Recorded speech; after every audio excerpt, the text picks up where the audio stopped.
us, our heroes. Never Forgotten Apparel gives 20% of their total sales to nonprofits that support homeless veterans and off-duty firefighters, and 50% to individual veterans and firefighters in need nationwide. Check out neverforgottenapparel.com, use promo code DOC, and get 15% off your purchase. That's neverforgottenapparel.com. The Adrian Slate Show. For some reason, that red hat is a dog whistle, and it's a triggering device. And in fact, there was a lady on an airplane.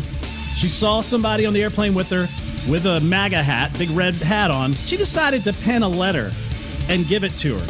And it said, "Dear Sir in the pretty red hat." I'm sure she really means that. "I wonder if you mean to scare black people, Jews, and immigrants. To us, your hat sanctions our deaths, our murders, our evisceration." I would have made a paper airplane and just beamed it at her. I mean, come on. I would have even taken a red pen and wrote MAGA on the wings before I commissioned it to flight. Trump's rhetoric will be blamed for my a-hole response when it was really just a fed-up conservative who's sick of the overreaction by the left.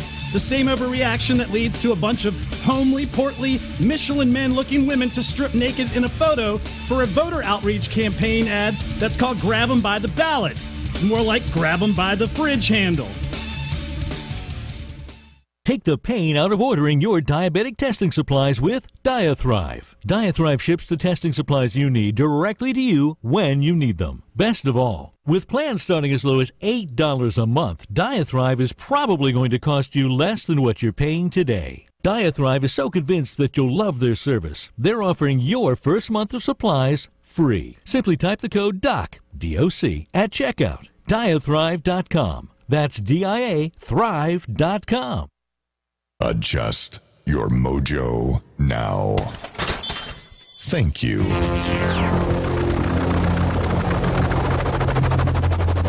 The mothership has landed. Doc Thompson. Brad Staggs.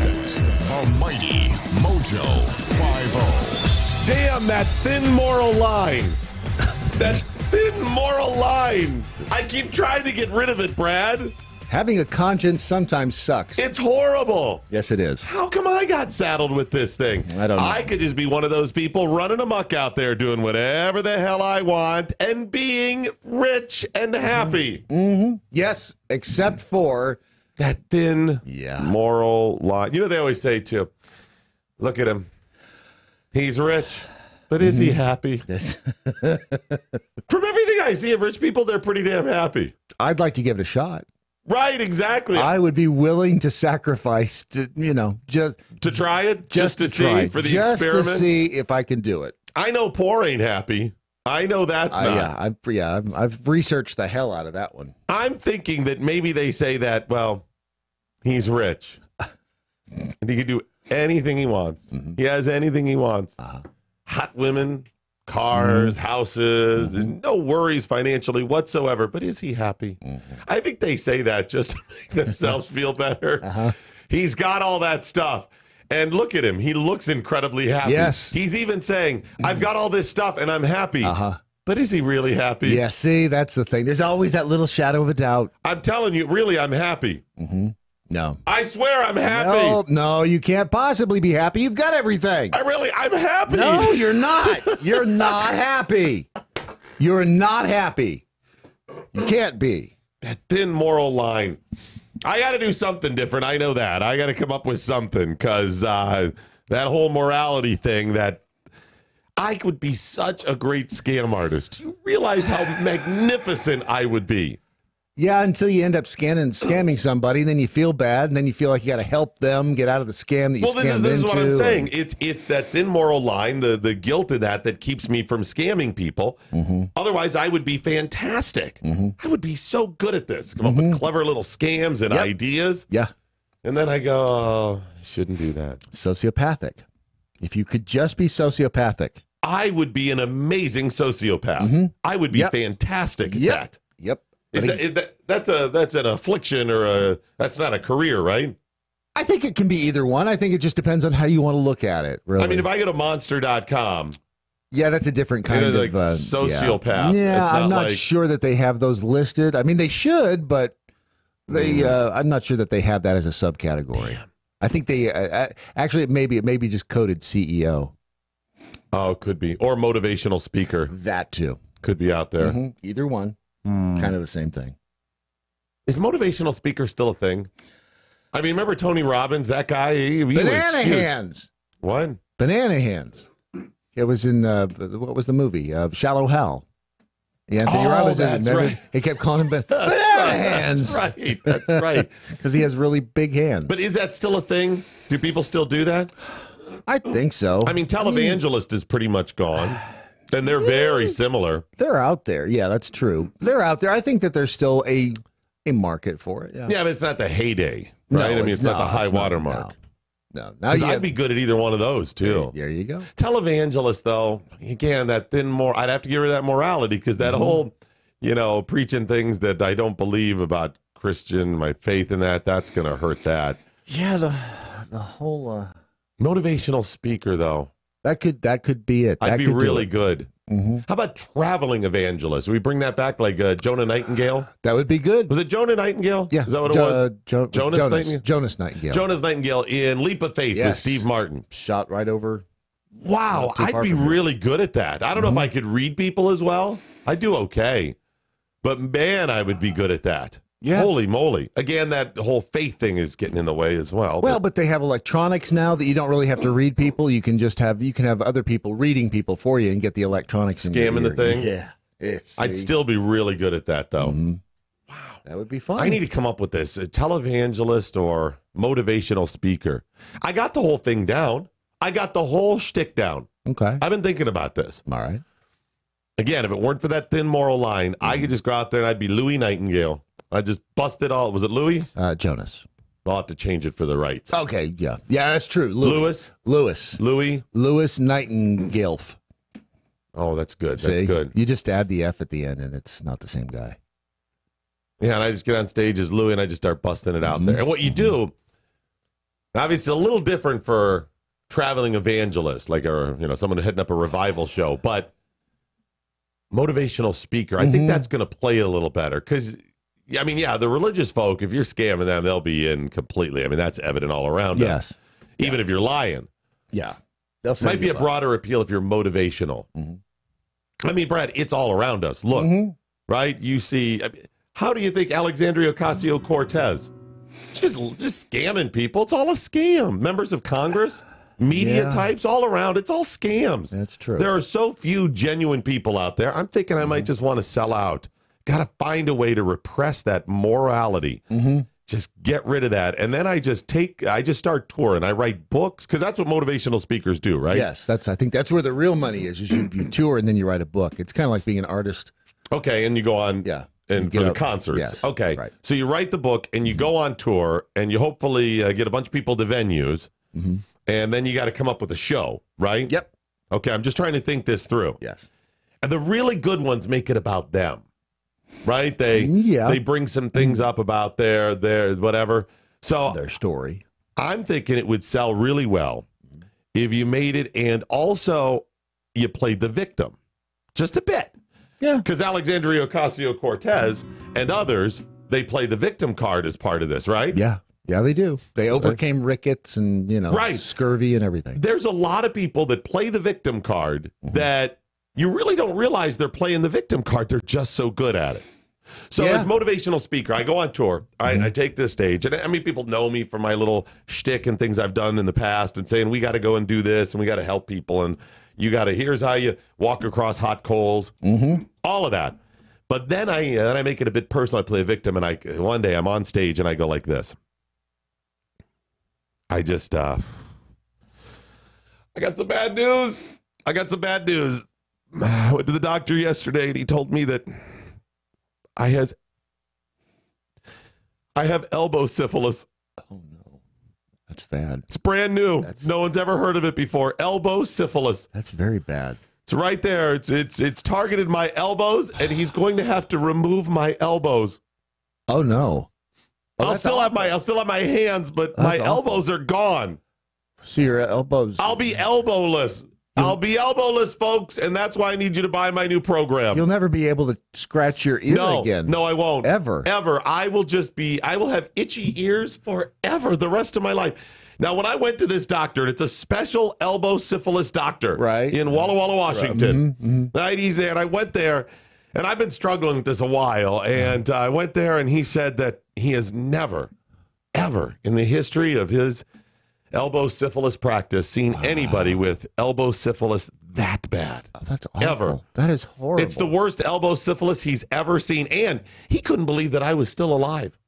Couldn't believe it. He said one of my elbows shut down completely. No way. That's awful. But he said he was amazed at my elbow strength. He said I have elbow strength like he's never seen, and likely that's the only that's kept me going this whole time. You're amazing. You are thank amazing. You. Thank you. You're amazing. And that's why I need you to buy my program, because I'm suffering. Okay. I may never be able to feed myself again or scratch my ears. That's true. You'd never be able to get your hand up to your face. I could scratch my chest or belly maybe. Yeah, you could scratch your Maybe thighs. thigh if I bend over a little bit, but my face never. Your face, I'll never be able to rub my face or apply makeup or comb my hair, anything. It's all over. And you know what really sucks about it? I love to use my elbows. My elbows are my life. I can understand. I don't think that. you understand. You fully understand. They're my life, awful. Brad. I use my elbows all the time. That is awful. To contract elbow. Now, here's the best part. I go on and do this whole elbow syphilis bit. Who's coming back on me? No one's going to come to a show a year later or 4 years later and go, you still got your elbows. It's like we have such a short memory. And today, no one's doing that. And they're certainly not going to add the elbow syphilis claims to the next thing I come up with. So let's say I do that elbow syphilis bit for a while. Right. And I weave in some other things and topical and how you two we just got to do this, that, and the other. It's part of my motivational speaking as I tour, right? And I write a book, How I Overcame Elbow Syphilis. Right, yeah, that's a good idea. Right. That's a good idea. I could do that, but a lot of times I don't even have to, because no one will ever come up with, hey, he told us he was losing his elbows. That's true. You're right, the short-termitis. Right. Short-term memoryitis. But if I want to, then I say how I overcame syphilis or elbow syphilis. And then people are like, oh my gosh, he's amazing. Look at this. And he's willing to tell this painful, painful story about elbow syphilis and how he almost lost them. Then I get a year or two down the road. And I make a big deal out of it. I start promoting folks. I have to stop touring. I have to stop touring for an entire year. My doctor said, if I don't stop touring, I could completely lose my sense of smell. No. That's horrible. I know. The doctor told me I have the worst case of smell loss that he's ever seen or smelled. Either one. He can't believe it, Brad. Yeah. He said one side of my nose, and this is a special olfactory doctor in Walla Walla, Washington. He said one side of my nose is completely shut down. That's completely. Awful. What are you going to do? I mean, I don't know. I love to smell. It's very upsetting. Brad, I use my nose all the time. Yeah, I would think. I mean, that's awful. He said my olfactory abilities are the most acute, the best he's ever seen. But sadly, within a couple of years, I won't be able to smell at all. Oh, that's horrible. I won't be able to. I love to smell, but it's awful. Gone. That is awful. It's all losing. Can you imagine going through life without smell? No. And see, I tell that over and over, and no one's going, wait a minute, this cat claimed elbow syphilis a year ago, and now he's losing. Either one of these is pretty significant, That's right? True. He's going to have no elbows and no sense of smell. And his life sucks. Yeah, and I tour with this, right? Yeah. That's Brad, I could brilliant. pull this off. There's people would buy it. Yeah. But that thin moral line that apparently some people don't have because they're able to pull stuff off like this. The Alexandria Ocasio-Cortezes of the world. People claim to be victim all the time. That's a good point. Maybe there's a pill you could take to get rid of it. I do want to take a moment and tell the audience about something very troubling. Okay. I have an announcement that I have Wendy's syndrome. Wendy syndrome? I'm slowly turning into Wendy from Wendy's. Oh, Dave Thomas's daughter. I am. Oh. Yep. You may have seen it. You may have noticed freckles, red hair. It's coming out. I've worked to suppress them, but it's happening. That's bad. I've got red hair popping up all over. I'm dying but you should see the rest of my body. That's awful. It's all turning red. That is horrible. In just a few months, you may look up and go, Wendy, I go, no, it's me, Louis. And Louis Nightingale. Gelf. I'm here. It's me. Yes. I'll be indistinguishable from Wendy. But it's the pigtails that'll give you away every time. You'll shake your Is that head. what it is? Yeah, and the pigtails will be... Just flopping like that. Oh, that's horrible. Oh. Turning into Wendy. That is really, really bad. Man, this is horrible. not good. The doctor said it's the worst case of Wendyism he's ever seen. It's the worst. I hate that. Just a few years. And it's a shame because I always loved the way I looked. I always loved it. I can understand that. He said I have the strongest genes to prevent me from getting Wendyism that he's ever seen. And still, it'll be completely gone. This is not funny. I don't know why you're laughing. This is horrible. I'm really upset. I'm getting choked up. This is awful. Horrible. This is not good. Then in the middle of my Wendy-itis, having survived elbow syphilis and regaining miraculously my sense of smell, in the midst of all this, praise it. Tragedy befalls me and my family. Tragedy. Oh no! What? Goldie, my little goldfish, dead. What? Dead. Oh, that's awful. Goldie, I would keep Goldie on my nightstand. That's I went to bed. Would just swim around right on my nightstand, right next to the little alarm clock, right there. Right there.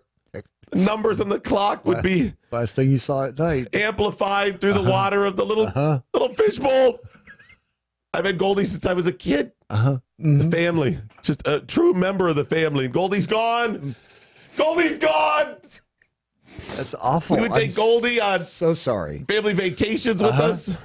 Goldie was a bit of a protector too. She just come up and you splash around if something's wrong in the house. Just try to. But there's always that glass. It's always right there, bumping her head, and that's ultimately what did Goldie in.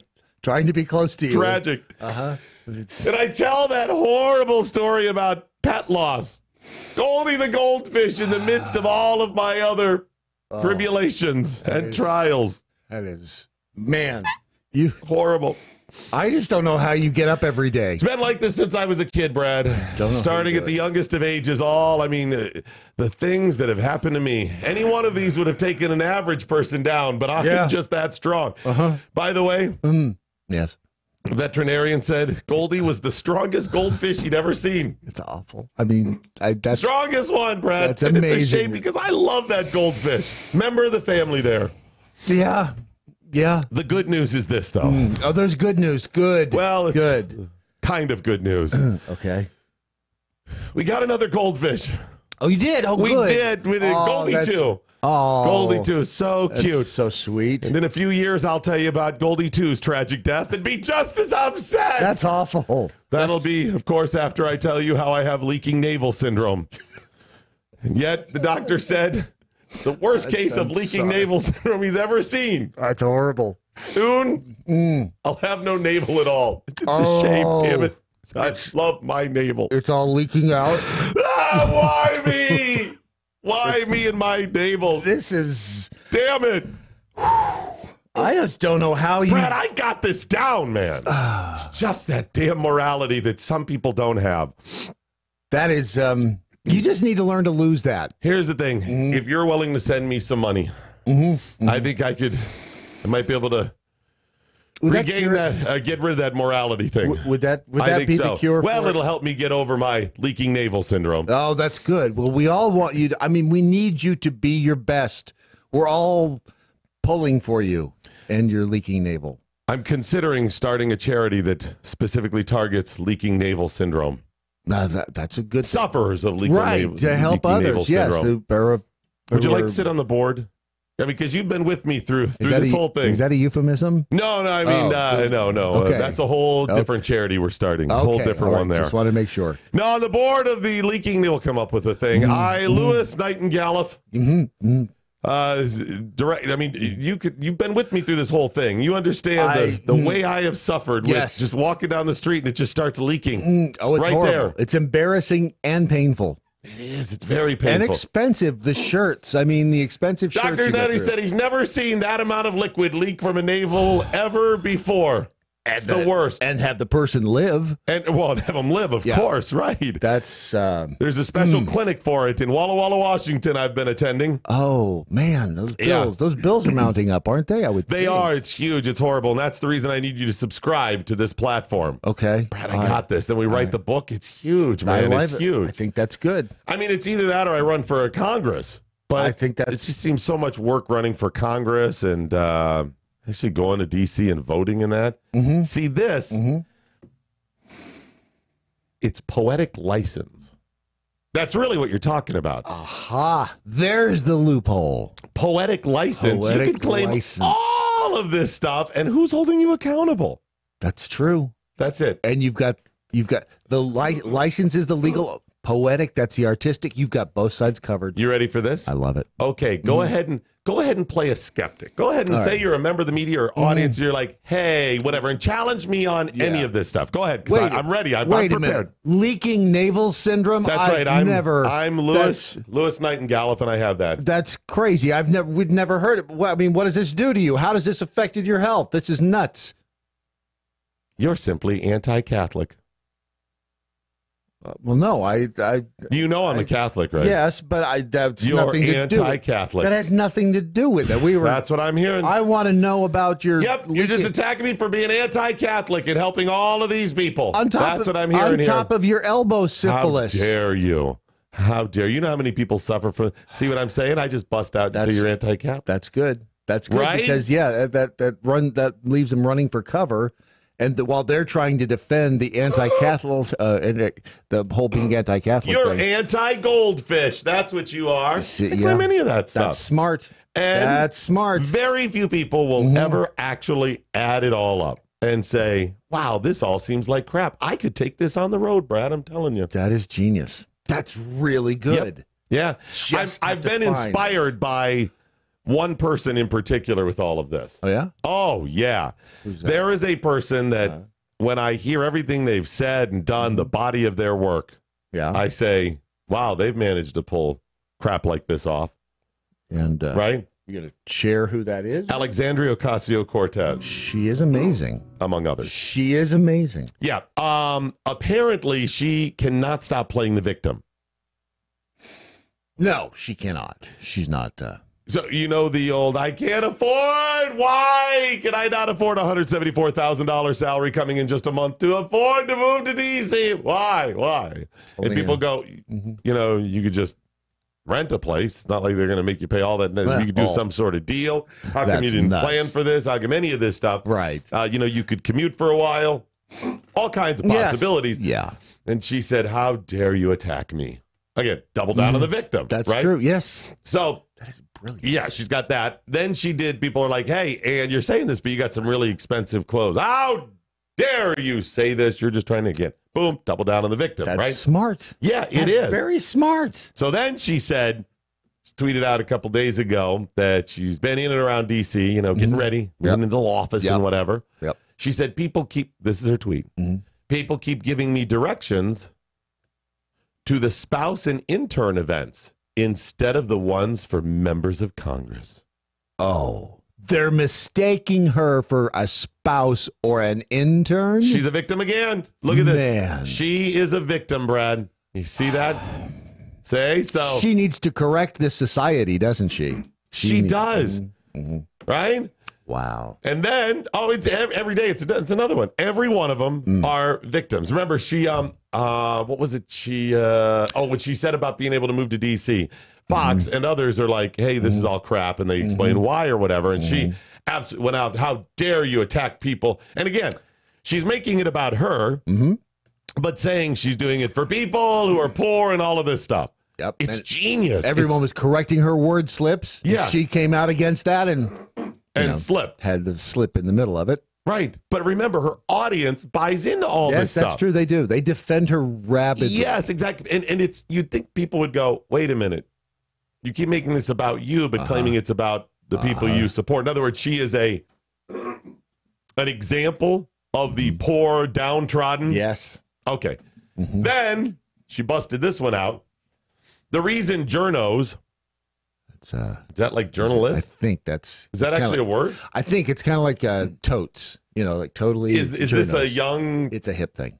Okay, yeah, it's not a smart thing. I know that. It doesn't make... Anyways, the reason journos from @Fox News to @DC Examiner can't help but obsess about my clothes, rent, or mischaracterization, or mischaracterize respectful convos as fights. Convos is conversations. Is that what that is? Yeah. And let me pause there before I finish. The reason they're obsessing about it because you keep...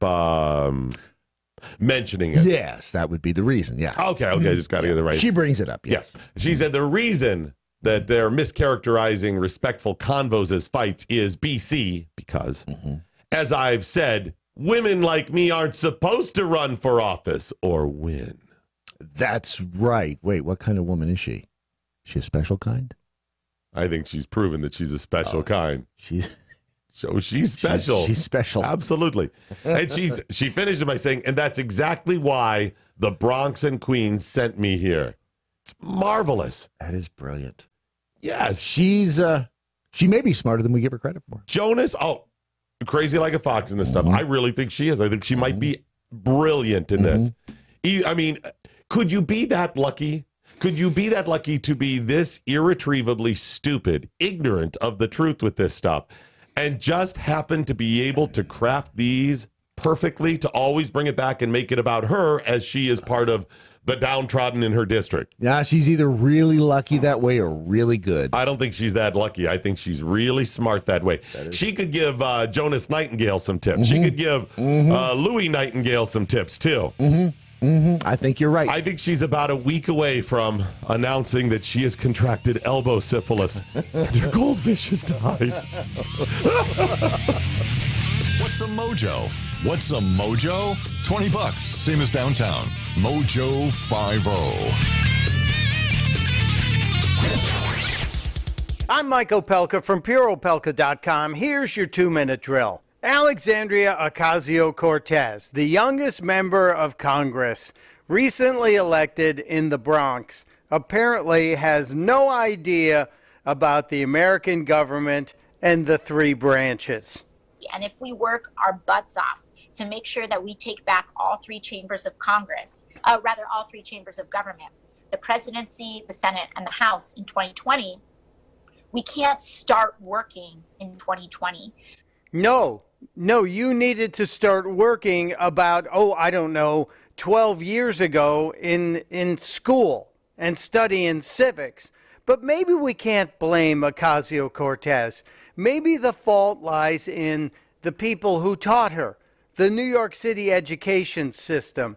Maybe it's the people like Chuck Schumer. So I would urge my Republican colleagues, no matter how strongly they feel, we have 3 branches of government. We have a House, we have a Senate, we have a president, and all 3 of us are going to have to come together and... Chuck Schumer, the most powerful Democrat in the Senate, and that tape was from 2011. But it's odd, isn't it, that Schumer and Ocasio-Cortez both neglected to mention the Supreme Court or the judicial branch of the government. And yet, when it comes time to nominate a new justice, it's the most important decision in the world, isn't it? They have no clue. God help us. Testudo, my friends. Testudo. Mike Opelka's 2-minute drill is powered by MoJoWildRice.com. Their wild rice is a superfood, gluten, sodium, fat, and cholesterol-free, yet high in fiber, protein, zinc, phosphorus, and trace minerals. But you're going to love it because it's delicious. MoJoWildRice.com. MoJoWildRice.com. Get the communiques in. Please get them in all across social media. John Kloppenberg, these guys are brilliant over in the MeWe chat room. Alexandria Ocasio-Cortez is the test balloon of how it'll be when millennials start taking over government. All the more reason we need a nuclear holocaust for climate change to bring forth apocalyptic floods, snows, etc. Guys, I mean, seriously, I think she's absolutely brilliant this way. She knows what she's doing, and I wish we had more resources because I would love to study. I don't think this is conspiracy to say that she was recruited. Oh, no. She was recruited. Yes. And I think Obama was recruited. And I mean, there are lots of people that get recruited that political types say, hey, I think you have a shot at this. We've done some tests, whatever. Yes. That is not uncommon, and that's not what I mean. I mean recruited years before. Groomed. And then groomed.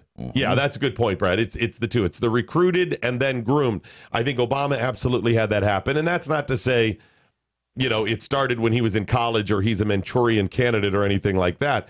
He may be, but if he was a Manchurian candidate, why didn't they ring the bell or give the code and he started killing people or something? But how can you suggest that he needed grooming? You're a racist. Yeah. See, that's how. By the way, they have some suggestions for your book. Bearded Larky Fark and Doc Thompson, How I Survived My Elbow Syphilis and Smelling Loss. It's horrible. I can Guys, imagine. I don't think you understand. I love to use my elbows, and I love to smell. I do. I love Thanksgiving's coming up. Imagine why you can't smell at Thanksgiving. Family's all around. Everybody else is smelling. It's horrible. It's horrible, it is a terrible. horrible affliction. By the way, if you're trying to watch on Facebook, it's a problem on their end. So go over to YouTube. Shockingly, this one is not our fault. No. It's amazing. Get the comments in on social media across the platform. Hopefully they have that fixed by Friday. Friday, of course, our big Black Friday event. I'm sorry, our Friday of Color event. Yes, we don't want to be offensive. In case you've missed it, I hate to remind you if you already know this, but I may have to make sure everybody's on board here. On Friday, please, on both Facebook, Twitter, everywhere we broadcast, share those videos. And we will start, because it's a 12-hour broadcast, free commercial, Building America Marathon. Yes. We'll have to restart every 3 hours or so. So over the course, so it'll be 4 hours. So there'll be 3 roughly over the course on Facebook. Yeah. So yeah, is that what it is, Ron? It's every 4 hours on Facebook and every 5 hours on Spreaker. Okay. The audio. Yeah. So what'll happen is we will have multiple videos. So we want you to share. And if you go there and you go, hey, I'm going to share your Facebook stream, wonderful. We need the other one shared 3-4 hours later, too. If you can't do all of them, I get it. It's a big commitment. I know you got stuff to do. Think of it like syphilis. You want to get it out there, contagious, and spread it. Yeah, okay, that's one way of looking at it. I mean, I would look at something a little more positive, but here's what you need to remember. I went to the doctor yesterday. Okay. And he says, wow, and this is really painful. I'm suffering from rickets of the spleen. Spleen rickets. That is horrible. That's I love my spleen. I do. Love it, Brad. I love it. This is difficult. I've had my spleen for years. The whole time. I can understand that you become spleen attached rickets, to it. and he's never seen a spleen as strong as mine. That's positive. I may lose my spleen. That's not good. How? I'm pretty sure if you share all of our videos, right, there's a slight chance I may save my spleen.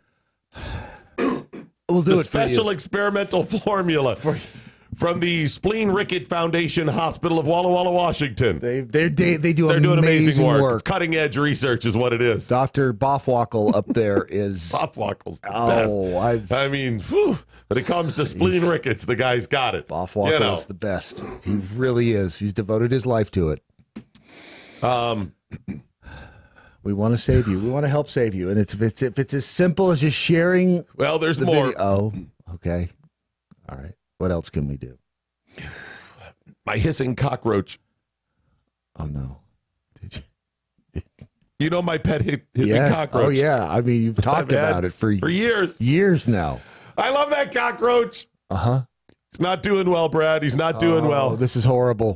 This is horrible. On top of the gold. The Lord's going to call him home unless you share those videos on Friday. It's such a simple thing to ask. If you share them, we'll bring a tent to your town and claim to cure people. And if you challenge me on any of this, you're just anti-Catholic. There you go. I got it, baby. That's it. See, I think you just need to practice it more. Maybe I could just be honest and say, hey, we want to make some money, and we want you to make some money, and we believe in capitalism and helping people. So if you share those videos, it'll do a lot of good. Wow, that just seems so weak. That's kind of, I think the drama is better. I think if you are, I think the spleen rickets is. Do you really want to see me turn into the king? The maybe. Burger King. Maybe. Do you really want to see that? That would be entertaining. It may happen. It could happen. Would you morph from Wendy into the Burger King? I think I will. They will coexist. It's a double bout, Brad. It's that would be 2 afflictions. I might pay good money to watch that one. It'll be Wendy with the cape and the crown, right? Something like that. Is I imagine the doctors aren't 100% sure creeping how it's outside the manifesting window. itself. It's a lot of research and testing. Yeah, that's the reason I'll be off for the next 3 weeks straight. Because I have to go in for solid 3 testing. Weeks off. That's right. I mean, the rest of us will still have to be here working. And what they told me was that during that 3 weeks, I cannot think at all. How if I think one thought, I may lose my big toe. That's horrible. One. That is awful. My big toes are shredded. They're and if I have one thought, if I think at all, I could lose it forever. Now I'll be back in 3 weeks and everything will be fine. But I just want you to know for the next 3 weeks, if I have one thought, it's all over, Brad. We're here for you. You never know. So that's coming up on Friday of Color. Friday of Color. Thank you. So please share those videos. And I know you got tomorrow and then the holiday. You're not likely to remember this. Probably some things going on Friday. So if you follow us all across social media, Facebook, Twitter, whatnot, you'll get the natural reminder because you log on, you'll see it. But if Facebook works, that is. Yeah. Hopefully it'll be up by then. But then if you could do me a favor and if you can ask 1 or 2 other people to share it as well, your spouse, your kids, your friends, just say, hey, could you just share these videos? It'll go pretty epic for us. Good. Somebody else that is really trying to help people beyond Alexandria Ocasio-Cortez and Louis Nightingale is the good folks at Patriot Mobile. Yes, they are. They have never claimed to have some illness, only to have a miraculous recovery. Are we certain? Never had that happen. All right. Yeah. So you can trust them. And all you have to do is go to patriotmobile.com/doc and sign up for an account, and you will do amazing amounts of good. It's something very simple that's going to help a lot of people because everybody that signs up, when you pay your bill at the end of the month, a little bit of that profit that they take in, they set aside, and they fund people who will challenge people like Alexandria Ocasio-Cortez and crazy socialist ideas. A little bit of that money goes, and it doesn't cost you anything. In fact, you're likely to save money on your bill, and you're not giving it to those progressive companies. Good folks. I know your questions. I know, but what about the coverage? Hey, if you have good coverage in your area from Sprint, you got good coverage from them. They share the same towers. Yeah, exactly. So, and maybe you don't. I mean, there are little gaps in all of them, but it's comparable nationwide that they have solid coverage. It's not like they're like starting a company, we put up one tower. Right. One tower in Longhorn, Texas. There's one out there. We're pretty sure it's going to get to you in Maine. Yeah. No, it's nationwide. It works wonderfully. Plus, I was going to say, if they go to patriotmobile.com/doc, they will find a beautiful picture of you prior to any of the afflictions. I mean, it's a healthy you. Do I look robust? You do. You look robust. Do I have my elbows in the picture? Your elbows are there. Am I able to smell? Does it look like I'm smelling well? It looks like you can smell. The pigtails have not started. The freckles have not started popping up. It's I've been able to dye my hair to prevent that. But right. But I take my shirt off. I drop trowel. Right. I'm going full Wendy on you. And the leakage and the naval leakage. It's all over the place. Yeah, it's rough. People keep thinking I'm wetting my pants, and that's not it. It's not it at all. So, which, by the way, that reminds me, I've got to tell you. Oh, boy. I've begun wetting my pants uncontrollably. And the doctor says... That's horrible. It's the worst case of pants wetting that he's ever seen. That's awful. That is awful. I know. Please go to patriotmobile.com/doc. Sign up for an account and save me from pants wetting. Indiscriminate pants wetting. I don't know how you do it. We're here for you. Did you see the new Millennial board game? I'm not sure. It's a new Monopoly for millennials. I thought this was a joke, but this looks like it's actually from Monopoly. Oh, good. Well, how's it different? Because you know how they do like New York Monopoly and all this stuff? They have Fortnite Monopoly, National Parks Monopoly, Gamer Monopoly. Do they all take as long to play? It's like, I don't have that attention span. You're just not greedy enough. That's what it is. Yeah. That's what it is. Pretty sure they do. But how many people actually play Monopoly all the way to the end? You get pretty close, and then you're like, let's go get pizza. Yes. Let's do something else. No, my ex-wife, she wanted to play it to the end because she wanted to win. she's still playing the game. Yeah, she is. So according to Monopoly for Millennials, and a lot of people are bagging on this, it says, and I found this on Amazon Prime. Well, on Amazon, Civic Prime. Right. Free shipping with Prime, though. Yes, it is. Says, Monopoly for Millennials game. Adulting is hard. Take a break from the rat race with this edition of the Monopoly game. Adulting is hard. Party board game. This Monopoly game is a great choice for millennials who need a break from the life of adulting. Great for parties and get-togethers. Collect experience points by visiting the hottest destinations, from your friend's couch to the vegan bistro to a week-long meditation retreat. It's about the experience. In this version of the Monopoly game, the player who collects the most experience, not the most money, wins the game. Game board includes 6 tokens, 16 destination cards, 16 chance cards, 16 community chess cards, 64 experience chips, money pack, 2 dice, and a game guide. So it's not about getting the money. It's just about being there. It's about existing. Pretty much. Yeah. Yeah. Oh, that's a good lesson. See, if this was actually Monopoly, I'd say that's some things they could learn from, whatever. Yeah. It says, forget real estate. You can't afford it anyway. So I don't know if this is a joke or not, because obviously Monopoly has to license this. Yeah. Oh, yeah. They probably just look. They don't have to worry. They don't have that thin moral line they have to worry about. So they'll put anything out. Yeah, I guess. I mean, good for them. Now, it's kind of funny the way they put this, but I thought, you know what? Why are you bagging on millennials in this? There's plenty of millennials that don't buy into that crap. I don't think most of them do. They just don't know the way out. Right. Because they haven't been given the skills to say, you know what, F off. They haven't been given the skills to know how to say something like that, and then how to deal with I just told him to F off. You just have to overcome the initial fear and just jump in. Both feet. You have to have life kick you around for a while, yes, right? You do. Yep. And it will do that. If you stand in one place, it'll come to you. It'll come to you. It will come and kick your ass. It absolutely will do that.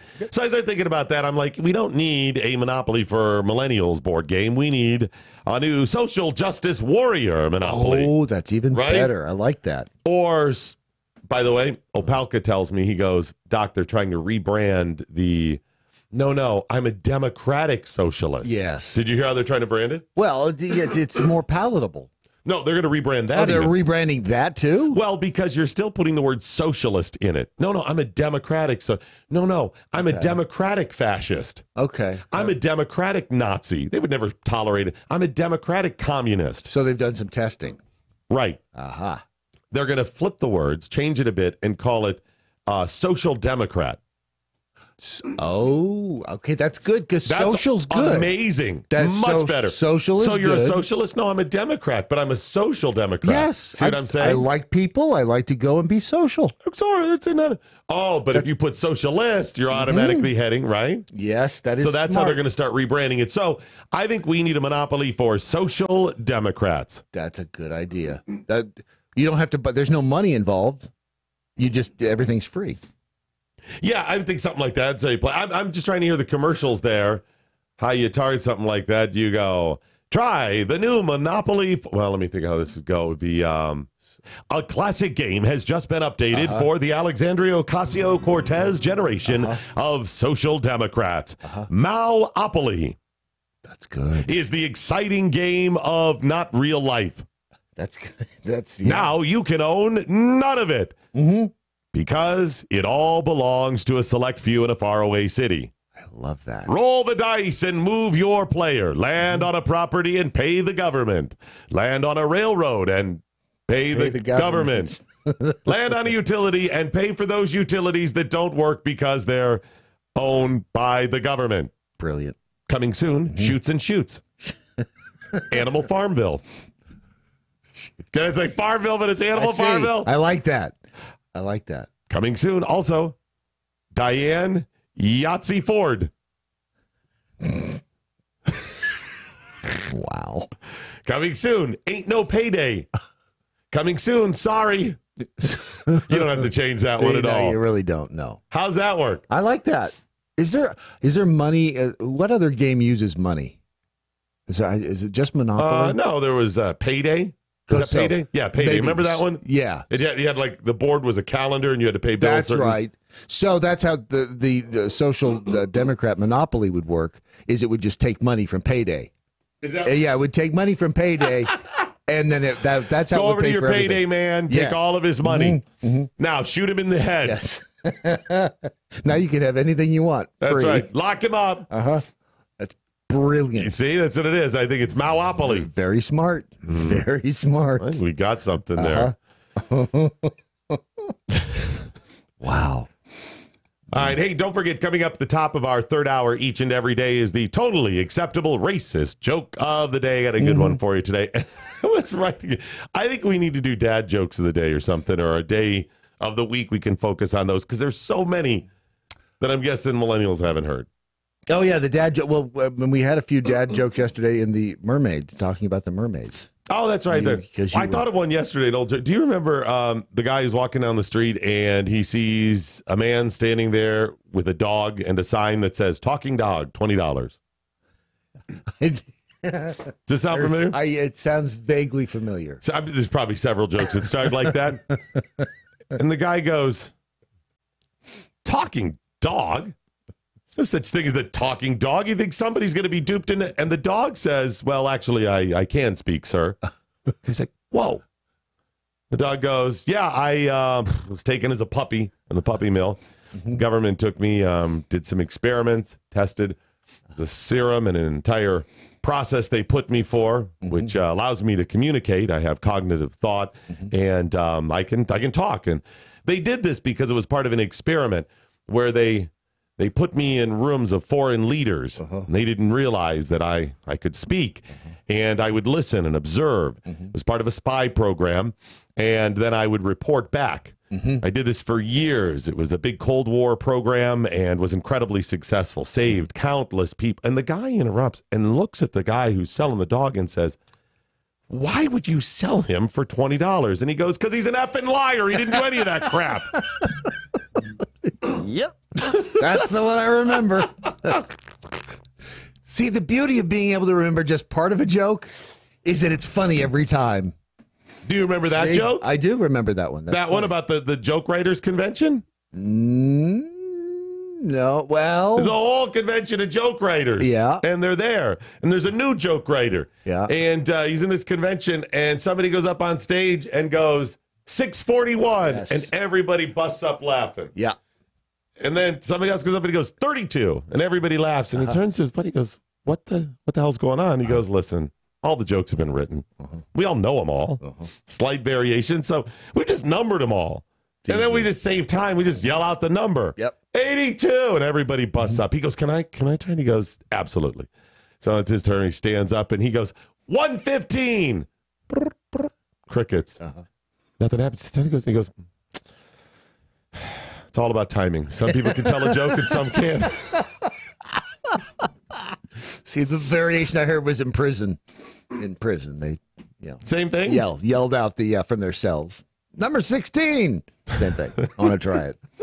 Yes, that's brilliant. Was it jokes that they were telling though, or is it something else? No, it was jokes. Oh, I thought it might just be a variation on them. But again, I remember just enough. What do you think the most common setup to a joke is? Did you hear? Guy walks into a bar. That one too. Guy walks into a bar. Traveling salesman shows up at the farmer's house. Although the farmer says, "Don't touch my daughters." Right. I got about 60 jokes with that. Guy walks into a bar. Second one ducks. Did there. Because it's a bar. And he hits his... Yeah. All right, get the communiques in, and maybe we'll set that up at some point. Perhaps not. Will you decide if that's a good idea? Yes. You, the loving audience. The loving, deserving. They set this out there. Relief Factor. Got to tell you about the great folks at Relief Factor. Love the Relief Factor. Have you taken yours today? If not, then you're probably suffering with pain.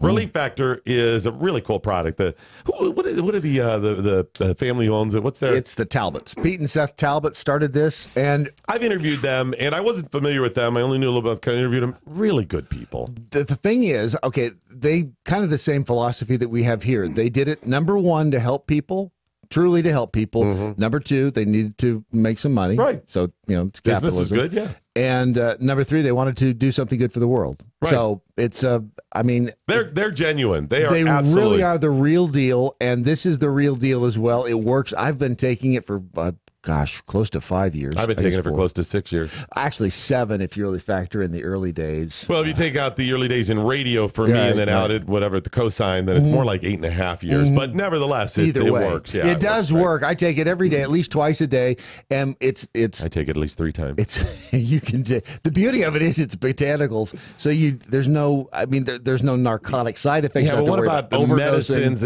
Big heavy medicines that aren't good for you? It's all botanicals. It's omega-3s, and it's an anti-inflammatory. What it does, it gets in there and keeps the inflammation down because that's the source of. You don't want to be pain. inflamed. No, you don't. No, you don't want that. No, you really certainly don't want anything inflamed in you. No, you don't want that at all. I'll leave that right there. It says support for minor aches and pains, Relief Factor. You can package here. Just go to relieffactor.com. You can see even a little diagram on the back of how it works, the circles, and what's in the ingredients and how it works. Bottom line is it's about $20. Yes. You can try it for 3 weeks? That's their quick start pack is $20. You try it use it as directed. Take it a packet twice a day. Take it for about 10 days, 2 weeks. See if it works for you. If it does, order more. If it doesn't, don't order more. Most people, it works for. Those that don't, that's fine. It's Relief Factor at relieffactor.com. A high school in England has sent a letter to parents warning them that students are banned from... Oh, no. What comes to mind? What would they be banned from doing? Carrying guns to school. Carrying knives. Good guess. That's good. I mean, those things have already been banned. Okay, you're in the right vein, at least. Sexual harassment. No, it's already been done. Now you're getting cold again. Banned from wearing certain coats. From certain coats? Yeah. What? Like jackets? Why? Why? What? Well, when I first saw it, I was like, something because you can conceal. No, because they're too expensive and it may make some people feel bad. Oh, wow. We're screwed. This is England, right? Yeah, because it's coming here. Yes. Here. They say it comes down to poverty. And in particular, the principal or head mistress said that she's trying to poverty-proof the school. Has anyone explained to her that's not possible? What do you mean it's not possible? Yeah. She's banning coats. Right, yes. That's it's a nice thought. It's just not possible. She said, here's what's going to happen. They sent the letter home. They said effective first of the year after Christmas. And this is Wood Church High School in Birkenhead. Wood Church in Birkenhead. Wood Church in Birkenhead, the headmistress. Yeah, she said that it's going to take effect after Christmas, right at the first of the year when students come back to school. She said because the school is aware and mindful that some young people put pressure on their parents to purchase the expensive items of clothing, jackets. So they would come back after the first of the year with these expensive coats. She said they're focusing on certain brands, although all expensive jackets would theoretically be banned. Right. Canada Goose, which you should ban those MFers regardless. Oh, yeah. Not the coats, the geese. Yes. And Moncler, Moncler. Is that Moncler? Yes. You can tell I don't own a whole lot of expensive coats. My Moncler is... I keep it in the closet. I don't like to wear it out because, you might get stuff on it. That's a good point. She said those brands of jackets can cost over $1,000. And therefore, they've got to poverty-proof the school by banning them. She said these coats, quote, cause a lot of inequality between our pupils. They stigmatize students and parents who are less well off and struggle financially. She said there has been feedback from the children who support this. Oh, good. She said they do. The kids are supporting this. She said, kids say to her, quote, gosh, that is our rent for the month. It has been well received. Oh, and then she went on to say it's been well received.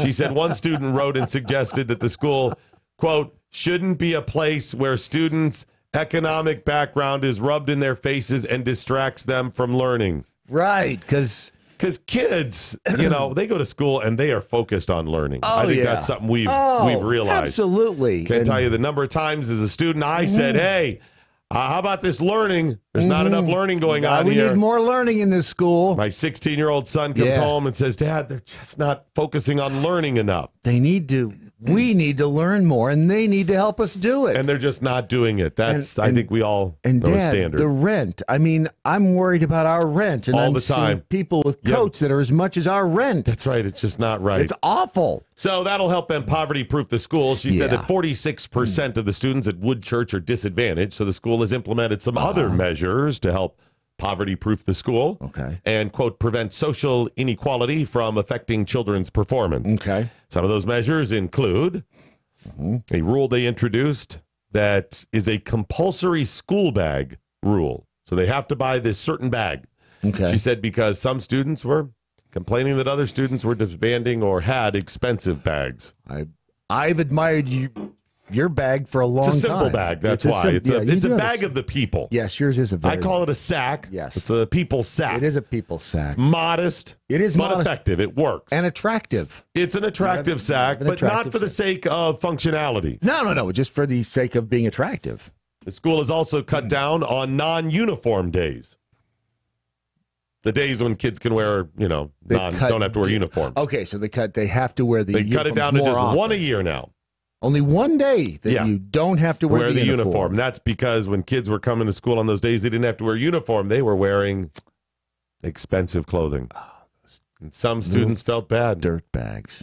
Yep, they would come in. They would come in naked. The ones that didn't have money were naked. All they were wearing was dirt. Mm-hmm. That's it. Just covered in dirt and horrible. filth and flies and bed bugs. Yes, some of those dust mites. Yes. Those type of things. Yeah, so they covered up. That's all they were. That's all they could wear. Their only hope was to get enough flies together that it would form a slight little fig leaf over their genitalia, so they didn't feel as bad. Well, so you didn't put them into some sort of a classification as male or female because you didn't want people doing that. No, you can't know that because although those flies may not have been able to cover their penis, they still may have identified as a girl. That's true. That's absolutely true. Not good. Cannot. Yeah. Just come in with those expensive clothes. They likely were wearing those Jordache jeans. Yeah.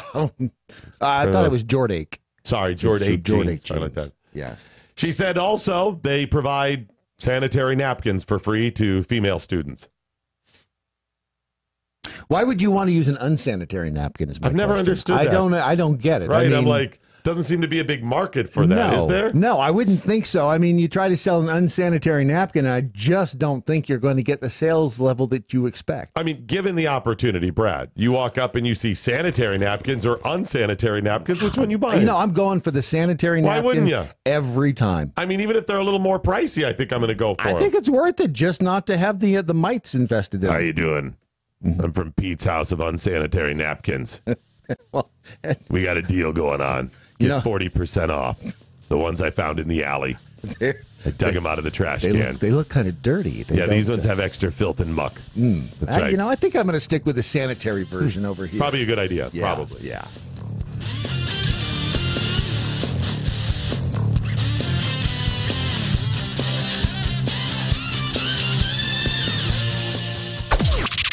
This is the seditious, rabble-rousing, liberty-loving, home of fun, entertaining, and compelling talk.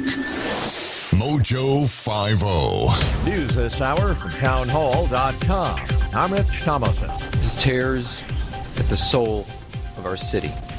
It is the face and the consequence of evil. Chicago Mayor Rahm Emanuel talking about yesterday's deadly shooting at Mercy Hospital on the city's south side. An ER doctor, a pharmacy resident, and a police officer were killed. The gunman also died. Chicago Police Superintendent Eddie Johnson says responding officers did not hesitate to engage the shooter. When they pulled up, they heard the gunshots, and they did what the heroic officers always do. They ran towards that gunfire. The officer who was killed, 28-year-old Samuel Jimenez, married father of 3. Rain in the forecast in Northern California could help firefighters put down the massive Camp Wildfire, but it could also hinder efforts to recover the remains of fire victims. In what could be a setback for her chances of becoming the next speaker, a group of maverick Democrats signing a letter opposing Nancy Pelosi. 16 Democrats have signed a letter vowing to vote for new leadership when the House picks a speaker in January. The group, that includes 2 from undecided races, say they campaigned on a promise of change. Pelosi is expected to be nominated as speaker when Democrats meet next week, But she needs 218 votes when the full House votes in January, and 16 defections could be a problem. Capitol Hill correspondent Wally Hines. Well, it's that time of year again. President Trump this afternoon continues a long-running White House tradition of pardoning 2 live turkeys ahead of the Thanksgiving holiday. The 2 birds participating in this year's ceremony are named Peas and Carrots, and they won't end up on anybody's Thanksgiving table. According to the White House, the turkeys will live at Virginia Tech's Gobbler's Rest exhibit. Greg Clugston, the White House. On Wall Street, Dow futures are down 164 points. S&P futures off 19. More on these stories at townhall.com. It looks like you're losing. I am. Are you losing weight? I am losing. I've lost about 10 pounds. How are you doing it? Funny name, but I've done it with Riduzone. RADUzone.com, and the stuff works. It's, you get into all that, the molecule this and the found in that. All I can tell you is it makes you feel full, and it keeps your mind off of wanting to overeat. And also boosts your metabolism, so you're burning more. Yeah, Try it today. It's going to work for you like it's worked for Brad and countless other people. Riduzone.com. RIDUzone.com. There's a better way to meet people without having to suffer through all the crazies. Weed out all the nutty people with WeThePeople.dating. That's WeThePeople.dating.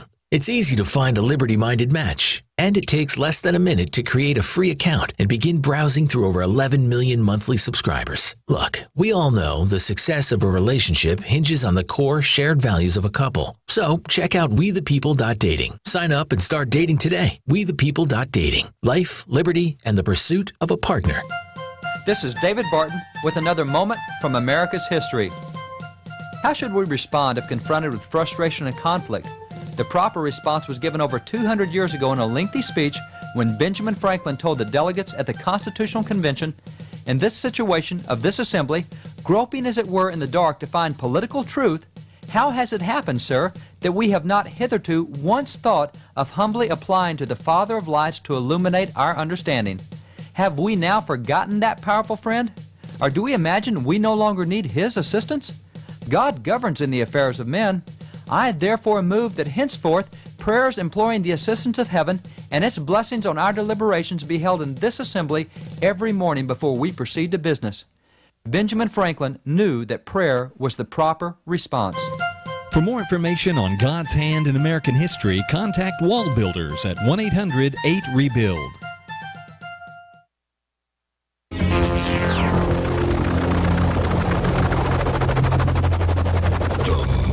Ship has landed. Wow. I love this community. I do. I love the jackholes. They're insane. Makes me feel so normal. Misery loves company, I guess. Yes. There's a phrase in there somewhere that works. Yes, it does. I just like the fact that they get the Alexandria Ocasio-Cortez generation, that everybody's a victim. It's funny that we often do not call out people that we like or support when they are just playing the victim. I mean, yeah, bad stuff happens to people sometimes. There's nothing wrong with, helping people out. We'll tell the story of somebody that is crowdfunding, something because something horrible happened to them. We'll tell you about charities and stuff like that. Of course, that's legitimate. But at some point, you have to say, is that legit, or is person just playing the victim over and over and over and over and over again? God bless you, folks. God bless you. Get the communiques in via MeWe.com. Of course, that's the Wild West. Woo, tumbleweeds, people walking down Main Street and shooting each other in the face. It is. If you have a weak stomach, don't do it. It's hilarious. Do not go into the MeWe chat room. And I would say ease yourself into it. You don't want to look directly at the solar eclipse. No. You don't want to do that. No. Just kind of passing glances at it, something like that. Because then you see things like the correct term is crotch crickets. Is that okay? Very good. Good stuff there. Also on the Twitter and the Facebook as well. Get them in. Hashtag what I learned today. If deemed worthy by Ron. That's Ron. We'll include you in the show close. Yes. Obviously, someone's been Did he change his name recently? No, it's been Ron Phillips since the day I met him, which is, Is that like an air name? Because I feel like that's just... I think that's his that's his real name. Just making sure. Someone over on Facebook has been drinking. Joe Cooper says, Doc. Someone? Been with you since WRVA. Great job with the 5-0. Keep up the Best of luck and keep up the good work. What? Thanks, buddy. I really appreciate that. And hopefully you're seeing a bit of a migration, some shifts, and we're able to do some things we haven't been able to do in some places we've wanted to go for a long time. When were you doing a good job? I don't understand this. Thanks, Mom. Yeah. So your mom's name is Joe. Mm-hmm. Okay. That's her alias. Gotcha. Just like Ron. Yes. Ron, that guy. Just leave it there. Good idea. By the way, so I've been hosting an hour-long show every day on our other platform, Spoonie. Yes. 2 o'clock Eastern. That'll continue to evolve as well. Chef Patrick does one. Spoonie's got a lot of growth. Means we haven't done a whole lot with it. Lots coming, though. Lots of good stuff. And we're just kind of figuring out what 24-hour food talk and all that means. Well, it's only so many hours in a day right now, and there's only so many of us to go around. So. Right. So, but Brad's been working on the studio, by the way. Nice job. The entire Sincerely, it's looking construction good. crew was in there yesterday. We were all, it was amazing when the synergy gets in there, when the entire crew gets together, it is really amazing what can be accomplished. I've got a story. Yesterday I was on the air, we're talking about the holidays and food, and a couple of I was reminded of a couple stories from a friend of mine, or some holiday tales of hers. And I got to share them with them today because they're hilarious. And then I was like, I got to get my mom's recipe for this apple cake she makes. It's fantastic. And I figured, maybe I should get her on at some point. She calls me last night, and remember, she got married. Yes, she did. Living in a whole new community, whole thing, whatever. I'm like, you've still not decided whether to call him daddy or not. Yeah, I'm still working on all that. So I'm going to, in the next couple of weeks, get her on the air. My mom is hilarious. So that's where you get it. I get it from both of my parents. They both are, in their own ways, really damn funny. That's about the only thing they had in common. They both love to laugh and laugh and laugh at me. I don't mean laugh with me or like you're so funny on the air. Yes. To go, you're such an idiot. You're such a moron. Why would you do that? Painful times. Yeah. Therapy. I told myself I wouldn't do this. I told myself I wouldn't cry about it, but what with the Wendy's disease and everything else, I'm just going to cry. You're welcome, Backyard Cows. Okay. Maybe we just move on and tell you about the rich solution. It is a rich solution. You could have a lot of solutions, but why wouldn't you take one that's rich? It seems to make sense. Full flavored, the rich solution. Rich solution is actually a legitimate story of people, or one person in particular, who ended up with some afflictions. I was going to say afflictions because it's both cancer, which is a disease. Death straight in the face is and what then she a was broken doing. neck. Yeah, that's not made up. No. And we can document that she actually did have cancer and broke her neck and survived with a whole system that she and her husband, Adam, came up with. And we're talking about Gwen Rich and Adam Rich. Just go to therichsolution.com. You can read the book for yourself. These are average folks. These are not people who have been, crafted into being some media writing book after book that's telling you to walk across hot coals. This is legitimate good story. And maybe some of their experiences will help you. Yes. And what Gwen and Adam did is once she found out she had cancer, they decided they were going to not, first of all, fold up and lay down on the floor and cry. They were going to find a way to overcome it and to live a healthier lifestyle, it was three-pronged. It was nutrition, faith, and what was the third? It's nutrition, faith, and attitude. Is that it?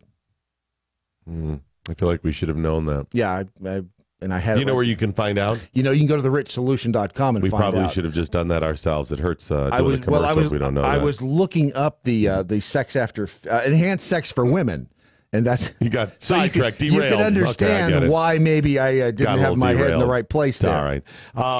I would just go to therichsolution.com. They also have the supplements there, which enhanced sex for women 50+. That's just one of them. That's just one of the supplements. No, that is not just one of them. You know what? Maybe we just moved on. All right. Therichsolution.com. Check it out today. We've scoured news platforms and agencies around the globe for today's most profound news headlines. Presenting them now, here's Brad Staggs.